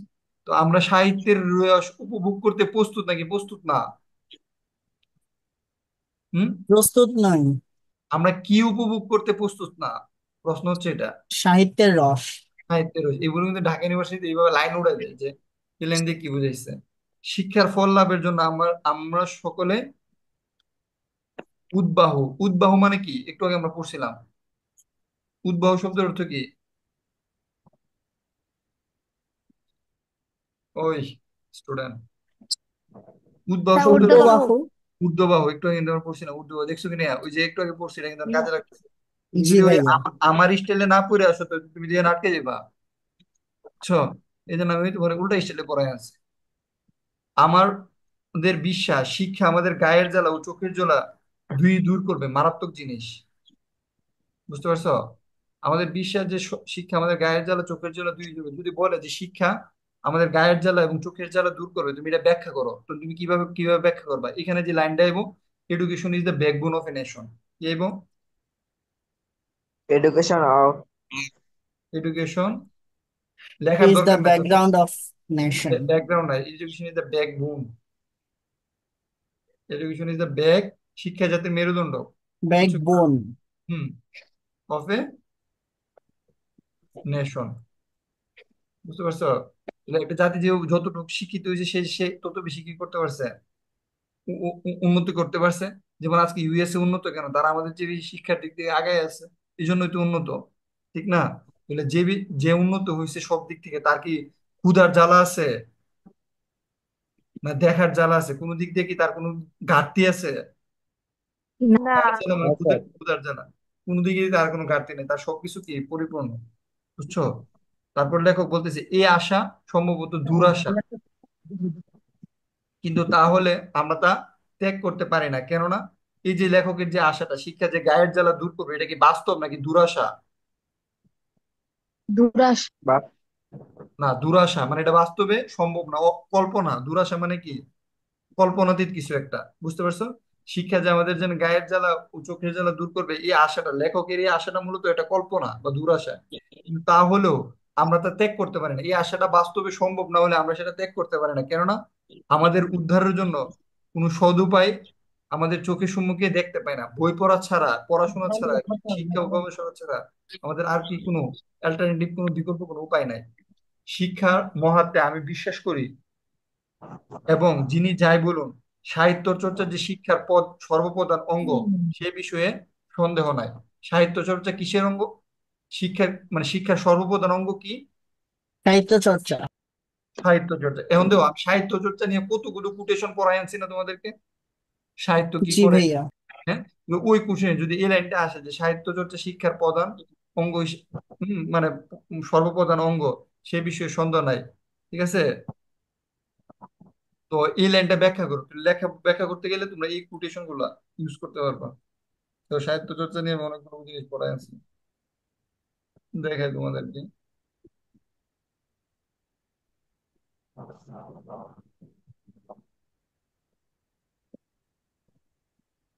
এগুলো হচ্ছে শিক্ষা নিয়ে।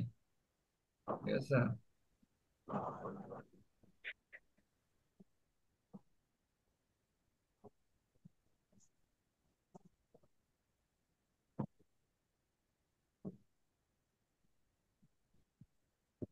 যেমন when you buy a book you buy a pleasure, যেমন সাহিত্য চর্চার সাথে বই মানে সাহিত্য চর্চা বই পড়া একই জিনিস।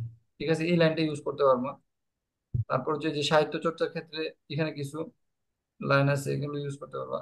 আর মানে স্পেসিফিক কিছু লাইন লাইন আছে। হুম। ও আচ্ছা, আমি তো উল্টা দিকে যেতেছি।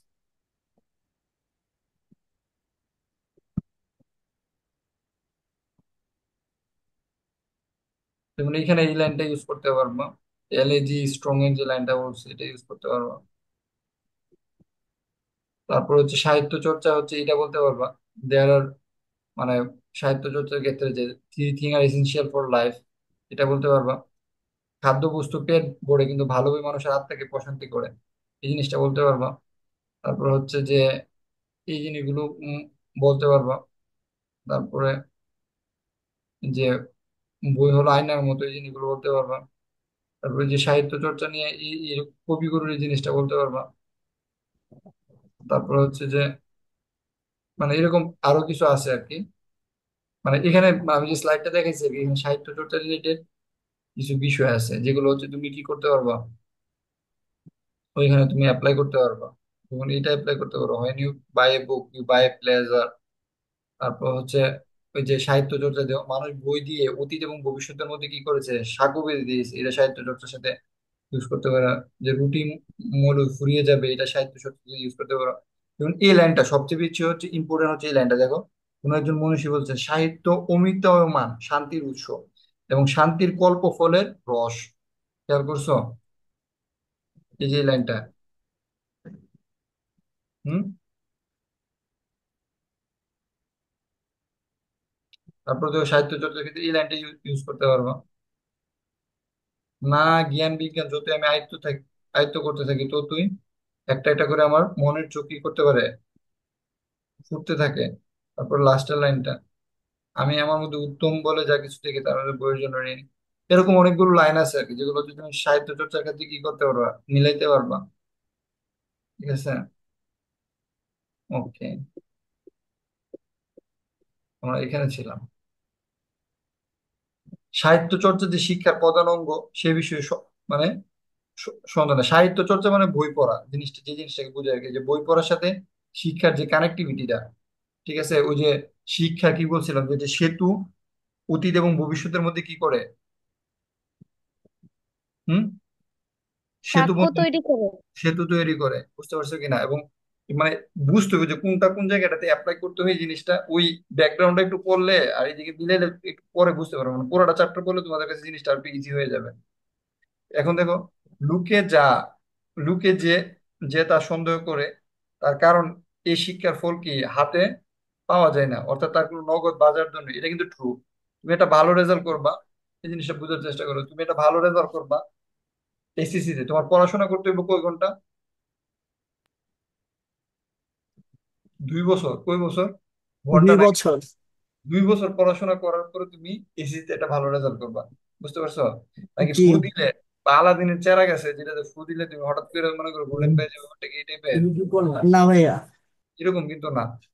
আর তুমি যদি চাও এখন ভালো একটা রেসিপি রান্না করবা, একটা পায়েস রান্না করবা, সর্বোচ্চ 2-3 ঘন্টা লাগবে। এবং সাথে সাথে কিন্তু তুমি এটার মজাটাও পাই যাবে, পাইবা কিনা? জি ভাইয়া। তুমি কি একটা ক্রিকেট খেলায় গেছো, কি একটা চার মারতে যাও, কারোটা বলে প্রথম বলে পারো না, দ্বিতীয় বলে ছয়, 6টা বল পারি, দু একটা বলে তুমি চার মারতে পারবে, পারবা কিনা? জি। বন্ধুদের মধ্যে যারা আছো আর কি, বুঝতে পারছো? তুমি চাইতেছো এখন একটা শাড়ি পরা শিখবা, ঠিক আছে, তুমি আধা ঘন্টা 1 ঘন্টা প্র্যাকটিস করো, দেখবে শিখে যাবা। বুঝতে পারছো ভাই? এটা হিজাব পরে শিখবা, ইউটিউবে 5টা ভিডিও দেখো, একটা ভিডিও দেখবে, শিখে যাবে, খুবই সিম্পল। বুঝছো? মানে পৃথিবীতে সব কাজের কি সাথে সাথে আউটপুট পাওয়া যায়। তুমি এখন গান গাইবা, দেখবে সাথে সাথে ভিউয়ার্স পাইবা, তোমার গান সবাই দেখতেছে। তুমি এখন একটা কবিতা পড়বা, দেখবে সাথে সাথে মানুষ রেসপন্স পাইতেছে। কিন্তু এই যে পড়াশোনা করতেছো, এটার ফল কিন্তু তুমি লগে লগে পাইবা না, পাইবা? না না স্যার।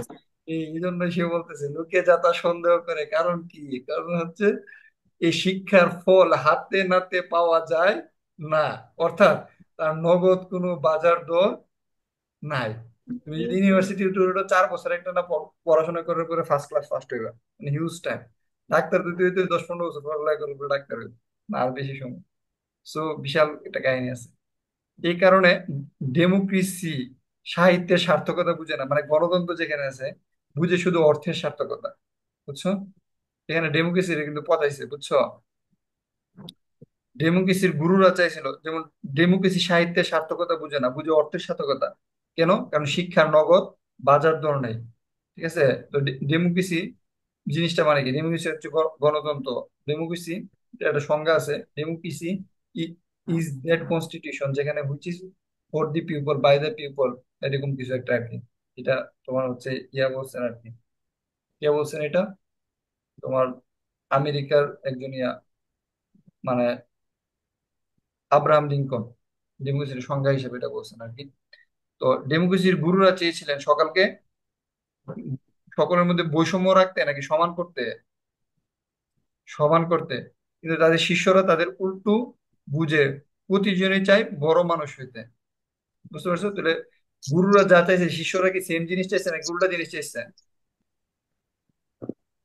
উল্টা জিনিস উল্টো চাইছে। দিকে। হ্যাঁ, একটা বিশিষ্ট অভিজাত সভ্যতার অধিকারী হয়েও ইংরেজি সভ্যতার সংস্পর্শে এসে আমরা ডেমোক্রেসির, হ্যাঁ, গুণগুলো আয়ত্ত না করে জুসগুলো আয়ত্ত করছে। দেখো যে বাংলাদেশের একটা নির্দিষ্ট সময়, বিশেষ করে 1757 সাল থেকে 1947 সাল পর্যন্ত, এই 200 বছর, 1757 থেকে 1947, এই 200 বছর কে শাসন করছে? ইংরেজরা, ঠিক না? জি স্যার। ইংরেজ শাসন, ঠিক না? তো এই সময়ের মধ্যে ইংরেজদের কাছ থেকে আমরা ইংরেজদের কি শিখি নাই? ভালো কিছু শিখি নাই। আমরা কি শিখছি? এদের নেগেটিভ যে আচরণগুলো শিখছি। এর কারণ কি? এর কারণ স্পষ্ট, ব্যাধি সংক্রামক স্বাস্থ্য নয়। বুঝতে পারছো? এর কারণটা কি? ব্যাধি সংক্রামক, স্বাস্থ্য নয়। এখন দেখো যে কেউ যদি মানে কোনো দেখবা যে ভালো গুণ কিন্তু মানুষ থেকে, একটা মানুষ থেকে অন্য মানুষের মধ্যে সহজে যায় না। বুঝতে পারতেছো? খারাপ গুণটাই কি একটা মানুষ থেকে অন্য মানুষের মধ্যে সহজেই ছড়ায় যায় দ্রুত। মনে করো একটা মানুষ মানে খুব ভালো আচরণ করতেছে, আমরা দেখতেছি, এটা দেখে আমরা বেশি কি হয় না, বেশি মানুষ প্রলুব্ধ হয় না, বরং দেখা যায় কি একটা মানে এটা মানুষ চলাফেরায় খুবই উগ্র, এগ্রেসিভ, স্লেজার, মানে কাউকে আক্রমণ করে কথা বলে, দেখবে যে তার জিনিসটা মানুষের মধ্যে দ্রুত ছড়ায় যায়। বুঝতে পারছো? মানুষের যে ভালো বিহেভ, নর্মাল অ্যাটিটিউড, এই জিনিসটা কিন্তু ছড়ায় না। ঠিক আছে? তো আমরা এখানে হচ্ছে যে জিনিসটা বলা যেতে চাইতেছে আর কি, যে আমরা একটা ভালো সভ্যতার সংস্পর্শে এসে তাদের ভালো গুণগুলো আমরা শিখি না, বরং তাদের যে খারাপ গুণগুলো আছে এগুলো আমি শিখতে পারছি। ব্যাধি সংক্রামক স্বাস্থ্য নয়, এটা দিয়ে কি বুঝাইতেছে? রোগ ব্যাধি কিন্তু সহজে সংক্রামিত হয়। তোমরা শুনছো না যে সংক্রামক রোগ বা ছোঁয়াচে রোগ? শুনছো কিনা? জি স্যার। তাহলে কি হয়, তুমি যদি মনে করো কোন একটা রোগ, মানে যে বসন্ত বা গুটি বসন্ত রোগে আক্রান্ত, তুমি যদি তার পাশে থাকো, তার ইয়াতে থাকো, দেখবে তোমার শরীরে কি হচ্ছে, রোগ ছড়িয়ে ছড়িয়ে ছড়িয়ে গেছে। বিভিন্ন ধরনের রোগ দেবো, কোনো স্কিন ডিজিজ আক্রান্ত কি হচ্ছে, তুমি তার পাশে আছো, দেখবে তুমি দ্রুত সেই রোগে কি হয়ে যেতেছো, আক্রান্ত হয়েছে। কারো একটা খারাপ অভ্যাস, তো তুমি তার পাশে আছো, দেখবে তুমি সহজে কি হইতেছো, রোগ ব্যাধি সহজে কি হচ্ছে মানুষের মধ্যে, মানে ছোঁয়াচের মধ্যে ছড়াই যেতেছে। কিন্তু যে ব্যক্তিটা স্বাস্থ্যবান, যে সুস্বাস্থ্যের অধিকারী, তুমি তার পাশে বসে রয়েছে, তুমি তুমি কি মানে একজন মানুষ স্বাস্থ্যবান সুস্বাস্থ্যের অধিকারী তার পাশে বসে থেকে আমি জীর্ণ শীর্ণ, আমি অসুস্থ, আমি কি সুস্থ হয়ে যাবো? না স্যার। আমি একটা অসুস্থ মানুষের পাশে থেকে দ্রুত অসুস্থ হয়ে যাবো, কিন্তু তার একটা সুস্থ মানুষের পাশে থেকে কিন্তু আমি সুস্থ হইতে পারবো না। এই জন্য বলতেছে ব্যাধি সংক্রামক, স্বাস্থ্য নয়। এটাকে যদি আরো ডিপলি ব্যাখ্যা করো, সৎসঙ্গে স্বর্গবাস, অসৎসঙ্গে সর্বনাশ। সর্বনাশ। বুঝলা? মানে এই অ্যাপ্লিকেশনটা তোমাকে বুঝতে হবে যে কোথায় কেমনে মারতে হইব। ঠিক আছে? তাহলে তুমি আগাইতে পারবা। এটা তো বুঝছো যে ব্যাধি সংক্রামক স্বাস্থ্য নয়, এটা কিভাবে ব্যাখ্যা করতে পারবো, এটা উদাহরণ সাহায্যে বলবো আর কি। এসে রোগ ব্যাধির সঙ্গে আমি একটা অসুস্থ মানুষের পাশে থাকলে দ্রুত সুস্থ হন, কিন্তু যে আমি সুস্থ থাকি এরকম, ঠিক তেমনি বাস্তব জীবনের ক্ষেত্রে আমরা ডেমোক্রেসি, মানে এটার উত্তরটা শুরু হইবে এখান থেকে আর কি। মানে হ্যাঁ, একটা অভিজাত সভ্যতার এখান থেকে উত্তরটা শুরু হয়ে হম এখানে এসে শেষ হইব আর কি। আমাদের শিক্ষিত সমাজের লেলোর দৃষ্টি আজ অর্থের উপরই পড়ে আছে আর কি। তো এখানে এসে শেষ হবে, এবং এই জিনিসটা এভাবে ব্যাখ্যা করে আসতে হবে আর কি। কিভাবে আমি আমি যেভাবে বলছি এভাবে আরো সুন্দর করে তোমরা ব্যাখ্যা করতে পারো। হ্যাঁ। তো মানে মানুষের ভালো গুণগুলো আসলে কি হয় না, মানে মানুষের মধ্যে যতটুকু যায় আর কি। যেমন দুঃসংবাদ বাতাসের আগে ছড়ায়, এরকম একটা শব্দ আছে আর কি। এটাও এখানে অ্যাপ্লাই করতে পারো, মানে এটা প্রয়োজন অনুসারে প্রেক্ষাপট বুঝে। ঠিক আছে? তারপর দেখো, আমাদের শিক্ষিত সমাজের দৃষ্টি লেলো আজ অর্থের উপরে পড়ে আছে, সুতরাং সাহিত্যে চর্চার সুফল সম্পর্কে অনেকেই সন্দিহান। আমাদের যারা শিক্ষিত সমাজ, তাদের কনসেন্ট্রেশন বা মনোযোগটা কিসের দিকে? অর্থ ইনকামের দিকে। কিসের দিকে? হ্যালো? আমাদের শিক্ষিত শিক্ষিত সমাজের দৃষ্টিটা কি কিসের দিকে? অর্থ অর্থ ইনকামের। ইনকামের দিক। এই জন্য হচ্ছে আমাদের সাহিত্য চর্চার ইয়েটা কি, মানে মানে সাহিত্য চর্চার যেটা সুফল আছে, এই সুফলটা পাইতে আমরা কি সন্দিহান, মানে আমাদের সন্দেহ আছে, নাকি আমরা একদম বাস্তব, এটা দিয়ে এমসিকিউ আসতে পারে। সন্দিহান নাকি কি আমরা প্র্যাকটিক্যাল কিনা, আমরা বিশ্বাস করি কি বিশ্বাস করি না, না আমরা বিশ্বাস করি না, আমরা সন্দেহ করি সাহিত্য চর্চা সুফল নিয়ে। তারপরে আসো দেখি এরপরে কি আছে। যারা হাজারখানা ল রিপোর্ট কিনেন তারা একখানা, দেখো, যারা হাজারখানা ল রিপোর্ট কিনেন তারা একখানা কাব্যগ্রন্থ কিনতে প্রস্তুত হন, কারণ এতে ব্যবসা হুম কোনো সুসার নেই। বুঝতে পারছো? যারা ল রিপোর্ট কিনে আর কি, বিভিন্ন কোন রিপোর্ট দিয়ে কিভাবে মানে মক্কেলকে আটকে রাখা যায়, বা কিভাবে হচ্ছে তোমার মানে যে বিচারপতি বিচারক আছে আর কি, তার কাছ থেকে হচ্ছে তোমার আসামিকে জামিন করা যায়, এগুলো কিনে আনবে। তারা এখানে তো কাব্যকেন্দ্র কিনতে রাজি না, কেননা কাব্যকেন্দ্র কিনলে তো আর কি হইতো না, ব্যবসার মধ্যে কোনো উন্নতি হইতো না।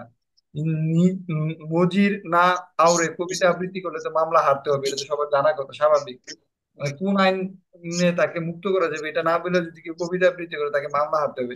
কিন্তু যে কথা জজে শুনে না, তার কোনো মূল্য নেই। এটা হচ্ছে পেশাদারদের মহাভ্রান্তি। বুঝতে পারছো? যে প্রফেশনের মধ্যে আছে, যেহেতু জজে কবিতা আবৃত্তি শুনবে না, সুতরাং কবিতা আবৃত্তি বা সাহিত্য চর্চার এখানে মূল্য নাই। জজে শুধু শুনবে মামলা নজির বা রুলস বা আইনগুলো আর কি। জ্ঞানের ভান্ডার যে ধনের ভান্ডার নয়।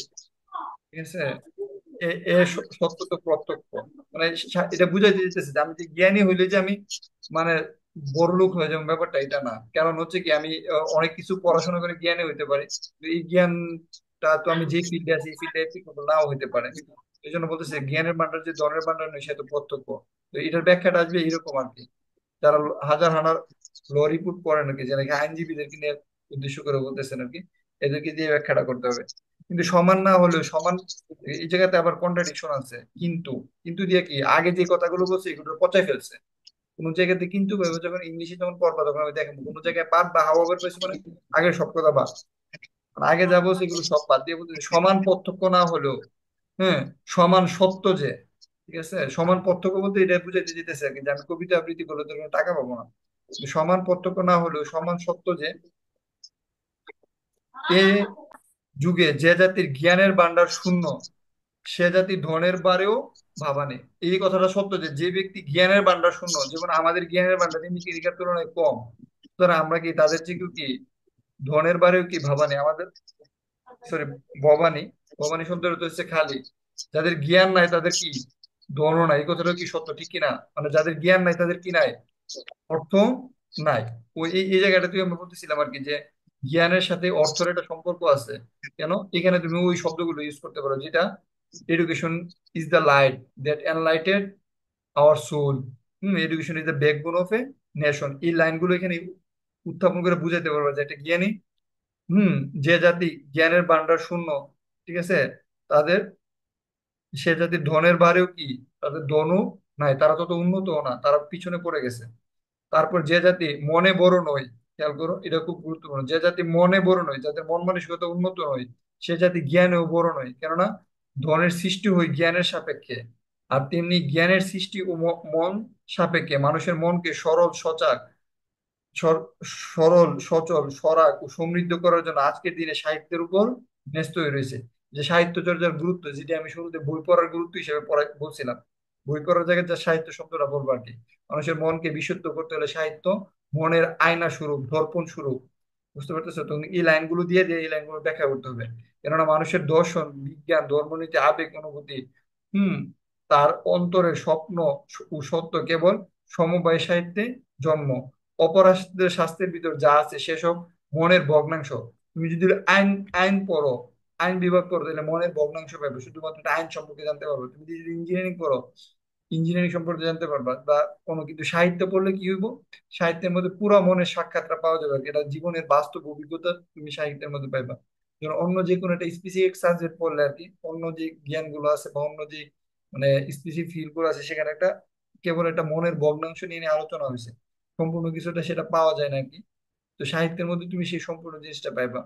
দর্শন, বিজ্ঞান ইত্যাদি হচ্ছে মনের মন গঙ্গার তুলা জল, তার পূর্ণ স্রোত। মানে দর্শন বিজ্ঞান, মানে যদি আমরা শুধু ফিলোসফি পড়ি বা বিজ্ঞান যদি পড়ি বা আইন যদি পড়ি, তাহলে এগুলোকে হচ্ছে কি মন গঙ্গার তুলা জল আর কি, সামান্য পরিমাণ জল, তার পূর্ণ স্রোত আবহমানকাল সাহিত্যের ভিতরে সুল্লাসে সবেগে বয়ে গেছে। বুঝতে পারতেছো? আমি যদি দর্শন পড়ি, বিজ্ঞান পড়ি অথবা আইন যদি পড়ি, বুঝছো, দর্শন কমা বিজ্ঞান কমা আইন বা অন্য কোনো সাবজেক্ট যদি পড়ি আর কি, তাহলে হচ্ছে আমি কি জাস্ট অল্প তুলা মানে অল্প পরিমাণ জল আর কি, মন গঙ্গার মধ্যে জাস্ট অল্প পরিমাণ জল পাবো। কিন্তু তার পূর্ণ স্রোত, আমি যদি পুরা ফ্লেভারটা পাইতে চাই, তাহলে আমাকে কি করতে হবে, সাহিত্যের ভিতরেই তাকে খুঁজে নিতে হবে, কারণ সেটা বয়ে গেছে সাহিত্যের ভিতরে। সেই গঙ্গাতে অবগাহন করে মানে গোসল করে ডুব দিয়ে সবকিছু আহরণ করে আমরা সকলে পাপ মুক্ত হবো আর কি। এবং সাহিত্য চর্চার মধ্যে দিয়ে আমরা কি করতে পারবো, নিজেকে পাপ মুক্ত করতে পারবো। সাহিত্য চর্চা বলতে মূলত বই পড়াকে বোঝানো হয়েছে আর কি। বুঝতে পারছো? এই জন্য এই জায়গাটাতে আমরা ওই যে লিও টলস্টয়ের যে লেখাটা এটা আমরা ইউজ করতে পারবো। কি, there are three thing are essential, there are books and books. আশা করি বুঝতে পারছো। যখন আমরা সৃজনশীল প্র্যাকটিস করবো তখন আরো ক্লিয়ার হইবা।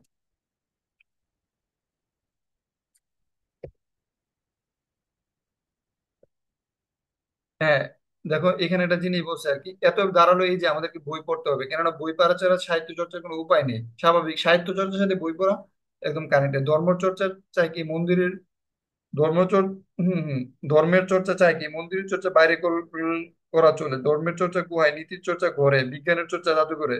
তাহলে যদি বলে যে দর্শনের চর্চা কোথায় করা হয়, বই পড়া প্রবন্ধে দর্শনের চর্চা কোথায় করা হয়, কাফিদের ভাষায় গুহায়। নাকি গুহায়? হম, আর গুহায়। নীতির চর্চা কোথায় করা হয়? সুলতানপুর হাই স্কুল ঘরে। মাঠে নাকি ঘরে? ঘরে। ঘরে। আর বিজ্ঞানের চর্চা কোথায় করা হয়? ইলন মার্কসের জাদুঘরে। রকেটে নাকি জাদুঘরে? জাদুঘরে। জাদুঘরে। উপগ্রহ হয় নাকি জাদুঘরে? জাদুঘরে। কিন্তু সাহিত্যের চর্চার জন্য কি দরকার? লাইব্রেরি। বুঝছো? লাইব্রেরি। তো মানুষ কারখানাতেও করতে পারে না, চিড়িয়াখানাতেও না। তো সাহিত্যের চর্চা কি কারখানায় করা যাবে? না স্যার। তো সাহিত্যের চর্চা না করতে হইলে এখানে লেখক মূলত দেখো, আমরা যে এর আগে পড়ছিলাম যে প্রবন্ধের যে মূল কথাটা, মূল ভাবটা এখানে বলা হয়েছিল, লাইব্রেরি প্রতিষ্ঠার প্রতি সে গুরুত্ব দিচ্ছে। বুঝতে পারছো? এখানে মেইন কথাটা চলে আসে। সাহিত্য চর্চার জন্য যে লাইব্রেরি, চর্চা মানুষ কারখানাতে করতে কোনো চিড়িয়াখানা, এইসব কথা যদি সত্য হয়, তাহলে আমাদের মানতে হবে সাহিত্যের মধ্যে মানুষে আমাদের জাত মানুষ হবে। উনি বলতেছে বই পড়ার মধ্যে দিয়ে কি হবে? আমাদের জাত মানুষ হবে। এই জন্য আমরা যত বেশি লাইব্রেরি প্রতিষ্ঠা করব, দেশের তত বেশি কি হইব? উপকার হইব। হবে। লাইব্রেরি প্রতিষ্ঠার সাথে কি রিলেটেড? বই পড়া রিলেটেড। বই পড়ার সাথে কি রিলেটেড? জ্ঞান অর্জন রিলেটেড। বুঝতে পারছো কিনা? তাহলে এখানে যে আগে যে কথাগুলো বলছি, এই জিনিসগুলো তুমি তখন অ্যাপ্লাই করতে পারবা। আমাদের মনে হয় এদেশে লাইব্রেরির সার্থকতা হাসপাতালের চাইতে কম নয়, স্কুল কলেজের চাইতে বেশি। বুঝতে পারছো? হাসপাতালে কি হয়? দেহের ট্রিটমেন্ট করা হয়। কিসের ট্রিটমেন্ট করা হয়? শরীরের। শরীরে। কিন্তু মনের ট্রিটমেন্ট কোথায় হয়? বই পড়ার মধ্যে দিয়ে, লাইব্রেরির মধ্যে দিয়ে, ঠিক কিনা? মানুষের মন মানসিকতার প্রসার হয় কিসের মধ্যে দিয়ে? শিক্ষার মধ্যে দিয়ে। যেমন আমরা বলতেছিলাম যে education is the light then enlighten our soul. যেটা আমাদের আত্মাকে কি করে? আলোকিত করে। বুঝতে পারছো? যেটা আমাদের আত্মার বিকাশ ঘটা, মনের আয়না স্বরূপ হচ্ছে সেই বই পড়া সাহিত্য। তো এই জিনিসগুলো পড়বা আর কি। হ্যাঁ। তো এই যে এক কথা শুনে অনেকে চমকে উঠতে পারে, আবার হেসেও দিতে পারে, কিন্তু আমি জানি আমি রসিকতা করছি না এই বিষয়ে। ঠিক আছে? লোক মত মানে মানুষের মতামত যে আমার মতো সমরেখায় চলে না, মানে ওনার সাথে সমরেখায় চলে মানে কি? ওনার সাথে এগ্রি করে না, ডিসএগ্রি করে। সমরেখায় চলে না কথাটার মানে হচ্ছে কি? ওনার সাথে ডিসএগ্রি করে। বুঝতে পারতেছো? সে বিষয়ে আমি সম্পূর্ণ সচেতন। তো আমার কথার আমি কৈফিয়ত দিতে বাধ্য। আমার বক্তব্যে আমি আপনাদের কাছে নিবেদন করছি, তার সত্য মিথ্যার বিচার আপনারা করবেন। সেই বিচারে আমার কথা যদি না টেকে, তাহলে রসিকতা হিসেবে গ্রাহ্য করে, মানে সে বই কথার গুরুত্ব হিসেবে এখানে ব্যাকগ্রাউন্ড একটা স্টাডি বলে নিছে আর কি। বুঝতে পারছো? তারপরে কি আছে একটু দেখি, ছেড়ে দিব, বই পাই না। হম। এইখানে আইছে মজার জিনিস, এটার পরে শেষ। হ্যাঁ, শেষ। তো আমার বিশ্বাস শিক্ষা কেউ কাকে দিতে পারে না। যদি এই লাইনটা আসে তাহলে কি করবা, কি বলবা? আমার বিশ্বাস শিক্ষা কেউ কাউকে দিতে পারে না, এই লাইনটা যদি আসে তখন কি বলবা? শব্দ খরচ শেষ হয়ে করিলে শিক্ষা বা বিদ্যা শেষ না হয় চিরকালে। বুঝতে পারতেছ? এরকম একটা লাইন আছে।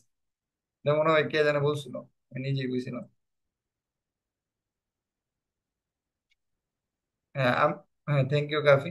তো মানে সব শিক্ষা, আমার বিশ্বাস শিক্ষা কেউকে দিতে পারে না, এরকম আমি যখন ক্লাস 5-এ পড়তাম তখন এরকম একটা লাইন লিখছিলাম আর কি। আমি তো খুব কইতে পড়ে লিখছি না, নিজে থেকে লিখছি। শব্দন শেষ হয়ে খরচ করিলে, ঠিক আছে, বিদ্যা শেষ না হয় চিরকালে, এরকম কিছু একটা আর কি। মানে এই কথাটার মানে হচ্ছে এটা, শিক্ষা কেউ কাউকে দিতে পারে না। স্বশিক্ষিত লোক মানে, সুশিক্ষিত লোক মানে স্বশিক্ষিত, মানে মানে আত্মশিক্ষা অর্জন, মানে আমরা এটা মানে ভাব সম্প্রসারণ করছি না, যে আত্মশিক্ষা অর্জনই শিক্ষার মূল উদ্দেশ্য। বুঝছো? এরকম একটা ভাব সম্প্রসারণ করছি। এই উক্তিটা এখানে কি করতে পারবা? ইউজ করতে পারবা। আত্মশিক্ষা অর্জনে শিক্ষার মূল উদ্দেশ্য আর কি। আজকের বাজারে বিদ্যাদাতার অভাব নেই, এমনকি দাতা কর্ণেরও অভাব নেই, মানে যারা গ্রহীতা আর কি। আমরা আমাদের ছেলে মেয়েদের তাদের দ্বারস্থ করে নিশ্চিত থাকি এই বিশ্বাসে যে তারা এতটা হম বিদ্যার ধন লাভ করে ফিরে আসবে যে যার সুদে তারা বাকি জীবন কাটিয়ে দিতে পারবে। এই জায়গাটা ইম্পর্টেন্ট না, এই লাইনটা ইম্পর্টেন্ট। এই জায়গাতে ওই যে এডুকেশন রিলেটেড, শিক্ষা রিলেটেড যত কথা আছে সবকিছু এখানে ইউজ করতে পারবা। সুশিক্ষিত লোক মাত্রই স্বশিক্ষিত, শিক্ষার ভালো দিকগুলো নিয়ে যত কথা আছে সব কথা এই জায়গাটাতে ইউজ করবা। বুঝছো? এখানে অনেক উক্তি টুক্তি আছে, এগুলো তোমরা তখন অ্যাপ্লাই করতে পারবে এই জায়গাটার মধ্যে। তো না, আমি শেষ করে দেবো, থ্যাংক ইউ। তারপরে যে জিনিসটা বলতেছিলাম আর কি, আমি পরের ক্লাসটাতে আবার বিস্তারিত করবো আর কি। তোমরা এটা নিজেরা পড়বা এবং ইয়াগুলো দিবা আর কি, আমি আর কি অ্যাপ্লাইটা দেখাবো। তো আমরা আমাদের ছেলেদের তাদের কাছে ধারস্থ হয়ে নিশ্চিত থাকি যে যে দাতাকর্ণের অভাব নেই। এটা বুঝতে পারছো? যেমন বিদ্যা, যে আজকের দিনে দাতাকর্ণেরও অভাব নেই আর কি। ঠিক আছে? বিদ্যাদাতা মানে যারা বিদ্যা দিতেছে তাদের যেমন অভাব নেই, যারা গ্রহীতা আছে, বুঝতে পারছো? তাদেরও কি অভাব নেই? মানে কি দেখবা যে এই বিচের পর বিচ স্কুলে মনে করে এক একজন টিচার 6-এ পড়ে 7-এ পড়ে শত শত স্টুডেন্ট পড়াইতেছে, বিচ গিয়ে পড়তেছে। ঠিক আছে, আসলে কি শিখতেছে আল্লাহ জানে, ওরা কি পড়াইতেছে আল্লাহ জানে, এটাই করে আর কি। আমাদের ছেলেদের তাদেরকে দ্বারস্থ করে বা বাপ মায়ের কাছে দিয়ে দিতেছে, টাকা দিতেছে প্রতি মাসে, দিয়ে নিশ্চিত থাকে যে ওয়াও আমার ছেলে তো মানে একদম শিক্ষা ফাটাই দিয়েছে, এরপরে মানে এসএসসি পরীক্ষার পরে নটরডেম নিশ্চিত, হোলি ক্রস নিশ্চিত। ঠিক আছে, একদম সারা জীবন আরাম আশায় কাটাই দিতে পারে, কিন্তু বাস্তবতা কি তাই? কিন্তু এই বিশ্বাস নিতান্ত অমূলক, তাদের এই ধারণাটা কি সম্পূর্ণ ফাও কথা। কারণ কি আসলে নিজে পড়তে হবে আর কি। মনের রাজ্যের, এখানে মারাত্মক একটা কথা বলছেন যে মনের রাজ্যের দান গ্রহণ সাপেক্ষে, অথচ দাতার মুখ চেয়ে গ্রহীতার কথা আমরা এক কথায় ভুলে যাই। মারাত্মক একটা জিনিস বলছে, এটা বোঝার চেষ্টা করো। মনের রাজ্য, কোনো কিছু যদি কারো মন থেকে না আসে, আমরা কি তারে জোর করে ঢুকাইলেই হইব? মনে করো তোমার কোনো কিছুটা ভাল লাগতেছে না, এটা তুমি সবচেয়ে বেশি ফিল করবা যে কোনো কিছু তোমার ভাল লাগতেছে না। এখন যেটা যদি তোমার কি করে জোর করে, কি করে, মানে কাউকে যদি ইয়া করে আর কি খাওয়াই দেয়, তাহলে কিন্তু হইতো না।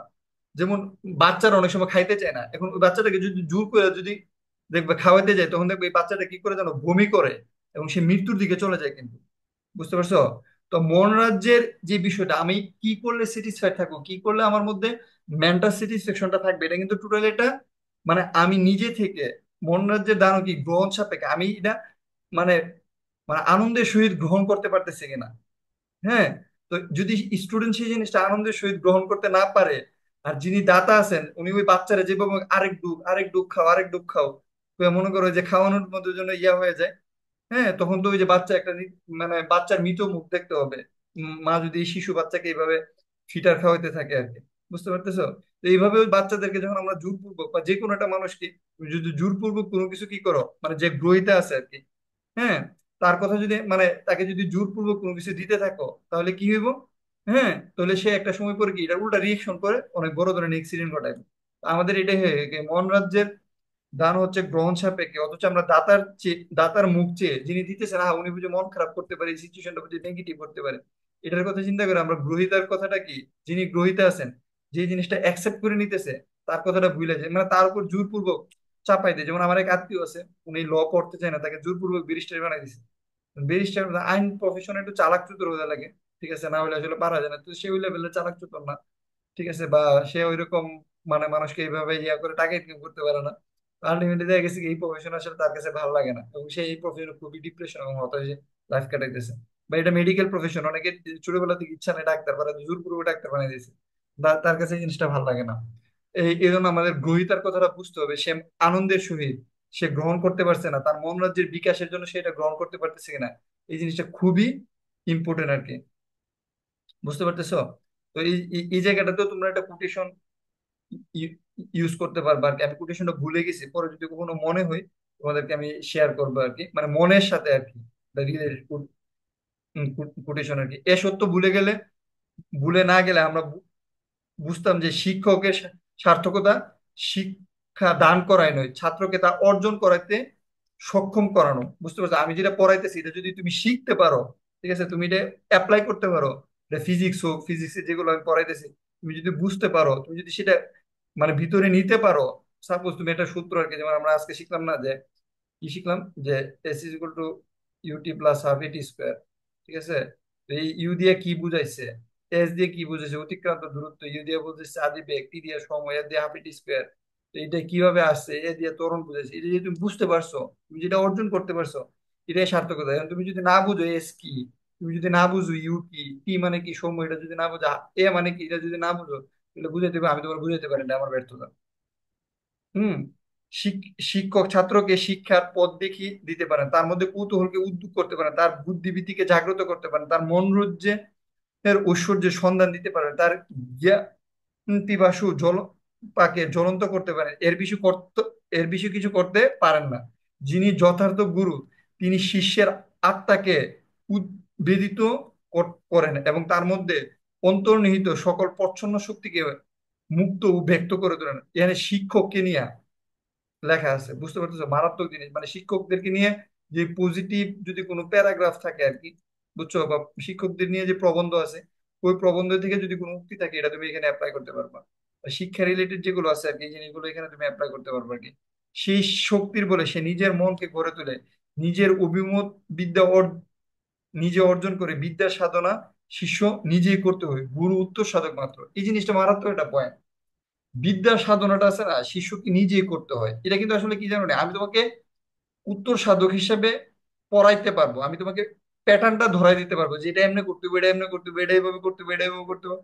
এর বেশি কিন্তু আমি কিছু করতে পারবো না। কিন্তু এই অর্জন যে করাটা, অর্জন করার যে সাধনাটা, এই যে পরিশ্রমটা, এই যে স্কিলটা, যে মানে একটা জিনিস, একটা অঙ্ক সলভ করা, একটা প্রবলেম সলভ করা, একটা পড়াকে সমাধান করা, বা একটা জিনিস উপলব্ধি করা, এই জিনিসটা নিয়ে একটু চিন্তা করা, মানে এটার আনসারটা এরকম হয়েছে কেন, এটার উত্তরটা ওইরকম হইলো না কেন, ঠিক আছে, এই আনসারটা এইভাবে লিখলে কেমন হয়, ওইভাবে লিখলে কেমন হয়।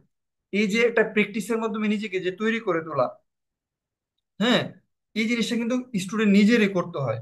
ঠিক আছে, আমি তোমাকে এই যে কৌতূহলটা রেডি করে দিতে পারলাম। কৌতূহলটা কি, যে শিক্ষকদেরকে নিয়ে যে প্রবন্ধগুলো আছে, ঠিক আছে, মানে আমার ফেভারিট শিক্ষক বা শিক্ষাগুরু মর্যাদা ইত্যাদি নিয়ে যে রচনাগুলো আছে, এই রচনাটার মধ্যে তুমি কি পাইবা, এই এই ব্যাখ্যাটা বিভিন্ন কোটেশন পাইবা, শিক্ষক ছাত্রকে কি করাইতে পারে, এটার কোটেশন গুলো পাইবা। বুঝছো, শিক্ষক রচনার মধ্যে এই কোটেশন গুলো, যেটা আমার স্লাইডের মধ্যে নাই। কিন্তু কিন্তু এই যে কোটেশনটা তুমি, যে আমি বলে দিলাম সোর্সটা, কিন্তু এই সাধনাটা, এই কোটেশনটাকে খুঁজে বের করা, আমি তোমার মধ্যে এই কৌতূহলটা তৈরি করে দিলাম। বুঝতে পারতেছো, কিভাবে তুমি অ্যাপ্লাই করবে এটা বলে দিলাম। হুম। এবং তোমার যে পড়াশোনাটা কেবল এটা নিছক বইয়ের মধ্যে সীমাবদ্ধ না, এর বাইরেও যে তুমি অনেক কিছু শিখতে পারো, এই জিনিসটা আমি বলে দিলাম। এটা তোমাকে কি বললো, তোমার জ্ঞান পিপাসাকে আরো জ্বলন্ত করে তুললো। হ্যাঁ, এর মধ্যে থেকে আরো যদি বেশি হয়, তুমি যদি কারো টাচে থাকো, কোনো ভালো শিক্ষকের সংস্পর্শে যদি থাকো, তুমি, তোমার আত্মা উন্নত হবে, তোমার চিন্তা ভাবনা প্রসার হবে, তোমার থিঙ্কিং পাওয়ার অনেক বেশি বেড়ে যাবে, এবং টাচ থেকে মানুষ সবচেয়ে বেশি শিখে। দেখবা যে নবী রাসূলগণের কাছে যারা মানে স্পর্শ লাভ করছে, তারা কি হয়েছে, তারা মানে নবী রাসূলগণের যারা টাচ পাইছে, ওনারা খুলাফায়ে রাশিদিন হয়েছে শুরুতে। খোলাফায়ে রাশিদিনের পরে যে স্তরটা আছে, খোলাফায়ে রাশিদিনের আগের যারা নবী রাসূলের সবচেয়ে কাছের যারা, ওনারা হচ্ছে আহলে বাইত আলাইহিমুস সালাম, তারপরে খোলাফায়ে রাশিদিন রাদিয়াল্লাহু তাআলা, তারপরে সাহাবা ইকরাম রাদিয়াল্লাহু তাআলা। এভাবে কিন্তু একটা স্টেজ আছে, তারপরে হচ্ছে এরপরে পরবর্তী যে স্টেজ গুলো, মানে এই টাচটা অনেক বেশি ইম্পর্টেন্ট, যেটা মানে মানে শিষ্যের টাচ, শিষ্য যখন গুরুর যে টাচটা লাভ করে, মানে শিক্ষকের যে টাচটা যখন লাভ করে, তার আত্মা আসলে অনেক উন্নত হয়। তার ভিতরে যে সুপ্ত যত শক্তিগুলো আছে, এটা বিস্ফোরিত হয়, এবং সে ওইভাবে নিজেকে কি করে ফেলে, তৈরি করে ফেলে তুলে। ওই জিনিসটা সম্ভব, কিন্তু সাধনাটা, আমি যে ভালো কিছু করব, আমি ডাক্তার হব, আমি ইঞ্জিনিয়ার হব, আমি আমার মানে পরিবারকে আলোকিত করব, আমি সমাজের অন্য সবার মতো না, অন্য সবার যে এক্সেপশনাল হবো, আমি সমাজকে আলোকিত করব, আমি সমাজকে লিড দিব, এই যে সাধনাটা, নিজেকে তৈরি করার যে সাধনা, একটা প্রবলেম সলভ করার যে সাধনা, নিজের লেখার স্কিলটাকে ডেভেলপ করার যে সাধনা, এই সাধনাটা প্রত্যেকটা স্টুডেন্টের কি করতে হয়, নিজেরই করতে হয়। বুঝতে পারছো কিনা? হ্যালো। জি স্যার। মানে এই জিনিসটা আর কি, যে সাধনাটা কিন্তু প্রত্যেকটা স্টুডেন্টের নিজেরই করতে হয়। সো আমরা বাকি পড়াটা এইভাবে শেষ করবো আর কি, আমি বাকিটা আর পড়াইতেছি না, ইনশাল্লাহ নেক্সট ক্লাসে আমি করবো। তো বাকি যেটা যেটা আছে আমি তোমাদের সাথে শেয়ার করে দিই, যে এটার অ্যাপ্লিকেশন গুলো আমরা আরো দেখবো আর কি, যে কিভাবে এটাকে অ্যাপ্লাই করা যায়। এবং এরকম এখানে আরো কিছু জিনিস আছে, বিষয়গুলো যে স্বশিক্ষিত লোক, শিশু স্বশিক্ষিত, আমরা এই জিনিসগুলো, যেমন এই যে ক্রমান্বয়ে শিশুদেরকে গরুর দুধ জ্বালানোটাকেই শিশু স্বাস্থ্য সুরক্ষা এবং বল বৃদ্ধির উপায় মনে করেন, কিন্তু দুগ্ধ অবশ্যই উপাদেয় পদার্থ, কিন্তু এর উপকারিতা যে ভোক্তার জীর্ণ করার শক্তির উপর নির্ভর করে, এই জ্ঞান মাতৃকুলের নাই। তাদের বিশ্বাস বস্তু পেটে গেলেই উপকার হবে, কাজেই শিশু যদি তা গিলতে আপত্তি করে, তাহলে সে বেদরা ছেলে, হ্যাঁ, সে বিষয়ে বিন্দুমাত্র সন্দেহ থাকে না। তখন তাকে ধরে বেঁধে জোর জবরদস্তি করে দুধ খাওয়ানোর ব্যবস্থা করে। একটু আগে আমি যে উদাহরণটা বলছিলাম, শেষটা সে যখন এই দুগ্ধ পান ক্রিয়া হতে অব্যাহতি লাভ করার জন্য মাথা ছাড়া হাত পা ছুটতে থাকে, তখন স্ত্রী মা মাতা বলেন যে আমার মাথা খাও, আমার মুখ দেখো, এই এক ঢুকে এক ঢুক। হ্যাঁ, তারপর এটা বুঝাইতেছে যে মা তার উদ্দেশ্য সাধু, যে বাচ্চারা খাওয়াইলে বাচ্চা মোটা তাজা হইব, কিন্তু সে আরেকটু বেশি খাওয়াইলে যে কি হইব, এই বাচ্চা যে মারা যাইবো, তার যে মানে হৃদস্পন্দন বন্ধ হয়ে যে মৃত্যু দিয়ে হয়ে যাবে, এই জিনিসটা আসলে বোঝানো হয়ে যায়। আমাদের স্কুল কলেজে এটা মনে করেন আর কি, আমি যত বেশি পড়াই দেবো, যত বেশি ইয়াই দেবো, যত বেশি সিস্টেম করে দেবো, স্টুডেন্ট বুঝে অনেক বেশি ভালো করা হয়। তখন যে জিনিসটা হয় আর কি, যে দেহের মৃত্যুর রেজিস্টারে রাখা হয়, কিন্তু আত্মার মৃত্যুর হয় না। খেয়াল করছো? এটা খুব গুরুত্বপূর্ণ একটা লাইন, আমি এটা নেক্সট ক্লাসে পড়াবো। দেহের মৃত্যু রেজিস্টারে হয় না, আত্মার রেজিস্টারে রাখা হয়। আমরা যদি মারা যায়, এমুকে, যেমন আমরা একটু আগে দেখছিলাম যে প্রমোদ চৌধুরীর মৃত্যুর সাল কবে, এই জিনিসটা কিন্তু লেখা আছে। বুঝতে পারছো? কিন্তু আত্মার মৃত্যুর কি হয় না, রেজিস্টারে লেখা হয় না। এটা মানুষ যখন মানসিক ভাবে মৃত্যুবরণ করে, এই জিনিসটা কিন্তু আসলে লেখা হয় না। মেন্টালি অনেক মানুষ দেখবা কি, মানে মানে মৃত্যুর ধার প্রান্তে চলে যায়, তারা আত্মিক ভাবে সে মরে যায়, কিন্তু এই জিনিসটা কখনো মানুষ উপলব্ধি করতে পারে না। কিন্তু এই যে আত্মার, মৃত আত্মাটাকে জীবিত করার একটা সোর্স হচ্ছে বই পড়া।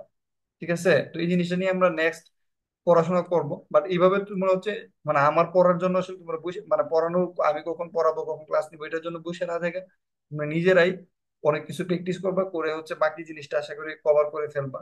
আর না করতে পারলেও সমস্যা নাই, আমি সেটা দেখাই দিব।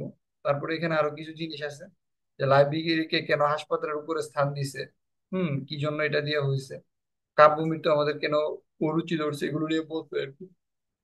তারপরে দেখো যে লাইব্রেরিকে কিসের উপর স্থান দিচ্ছে, হাসপাতালের উপর। স্বশিক্ষিত বলতে কি কি বুঝাইছে, সৃজনশীলতা অর্জন, বুদ্ধির জাগরণ, উচ্চশিক্ষা, সার্টিফিকেট অর্জন। বুদ্ধির জাগরণ, স্বশিক্ষিত বলতে যেটা বুঝাইছে আর কি। তো বই পড়া বলতে কোন জিনিসটা, এরকম আরো কিছু জিনিস আছে আর কি, যেগুলো যে বারো বাবানে শব্দের অর্থ কি, শূন্য। অন্তর্নিহিত শক্তি বলতে কি বোঝানো যায়, মানুষের ভিতরে যে শক্তিটা আছে যেটা হচ্ছে তার ভিতরে প্রস্ফুটিত থাকে, যে সেই শক্তিটার মাধ্যমে হচ্ছে সে ভালো মন্দ নিয়ে অন্যায় পার্থক্য করতে পারে আর কি। হ্যাঁ, সেই শক্তিটাকে অর্থনৈতিক শক্তি বলে আর কি। আমি আর ওদিকে যাইতেছি না, শেষ করে দিচ্ছি।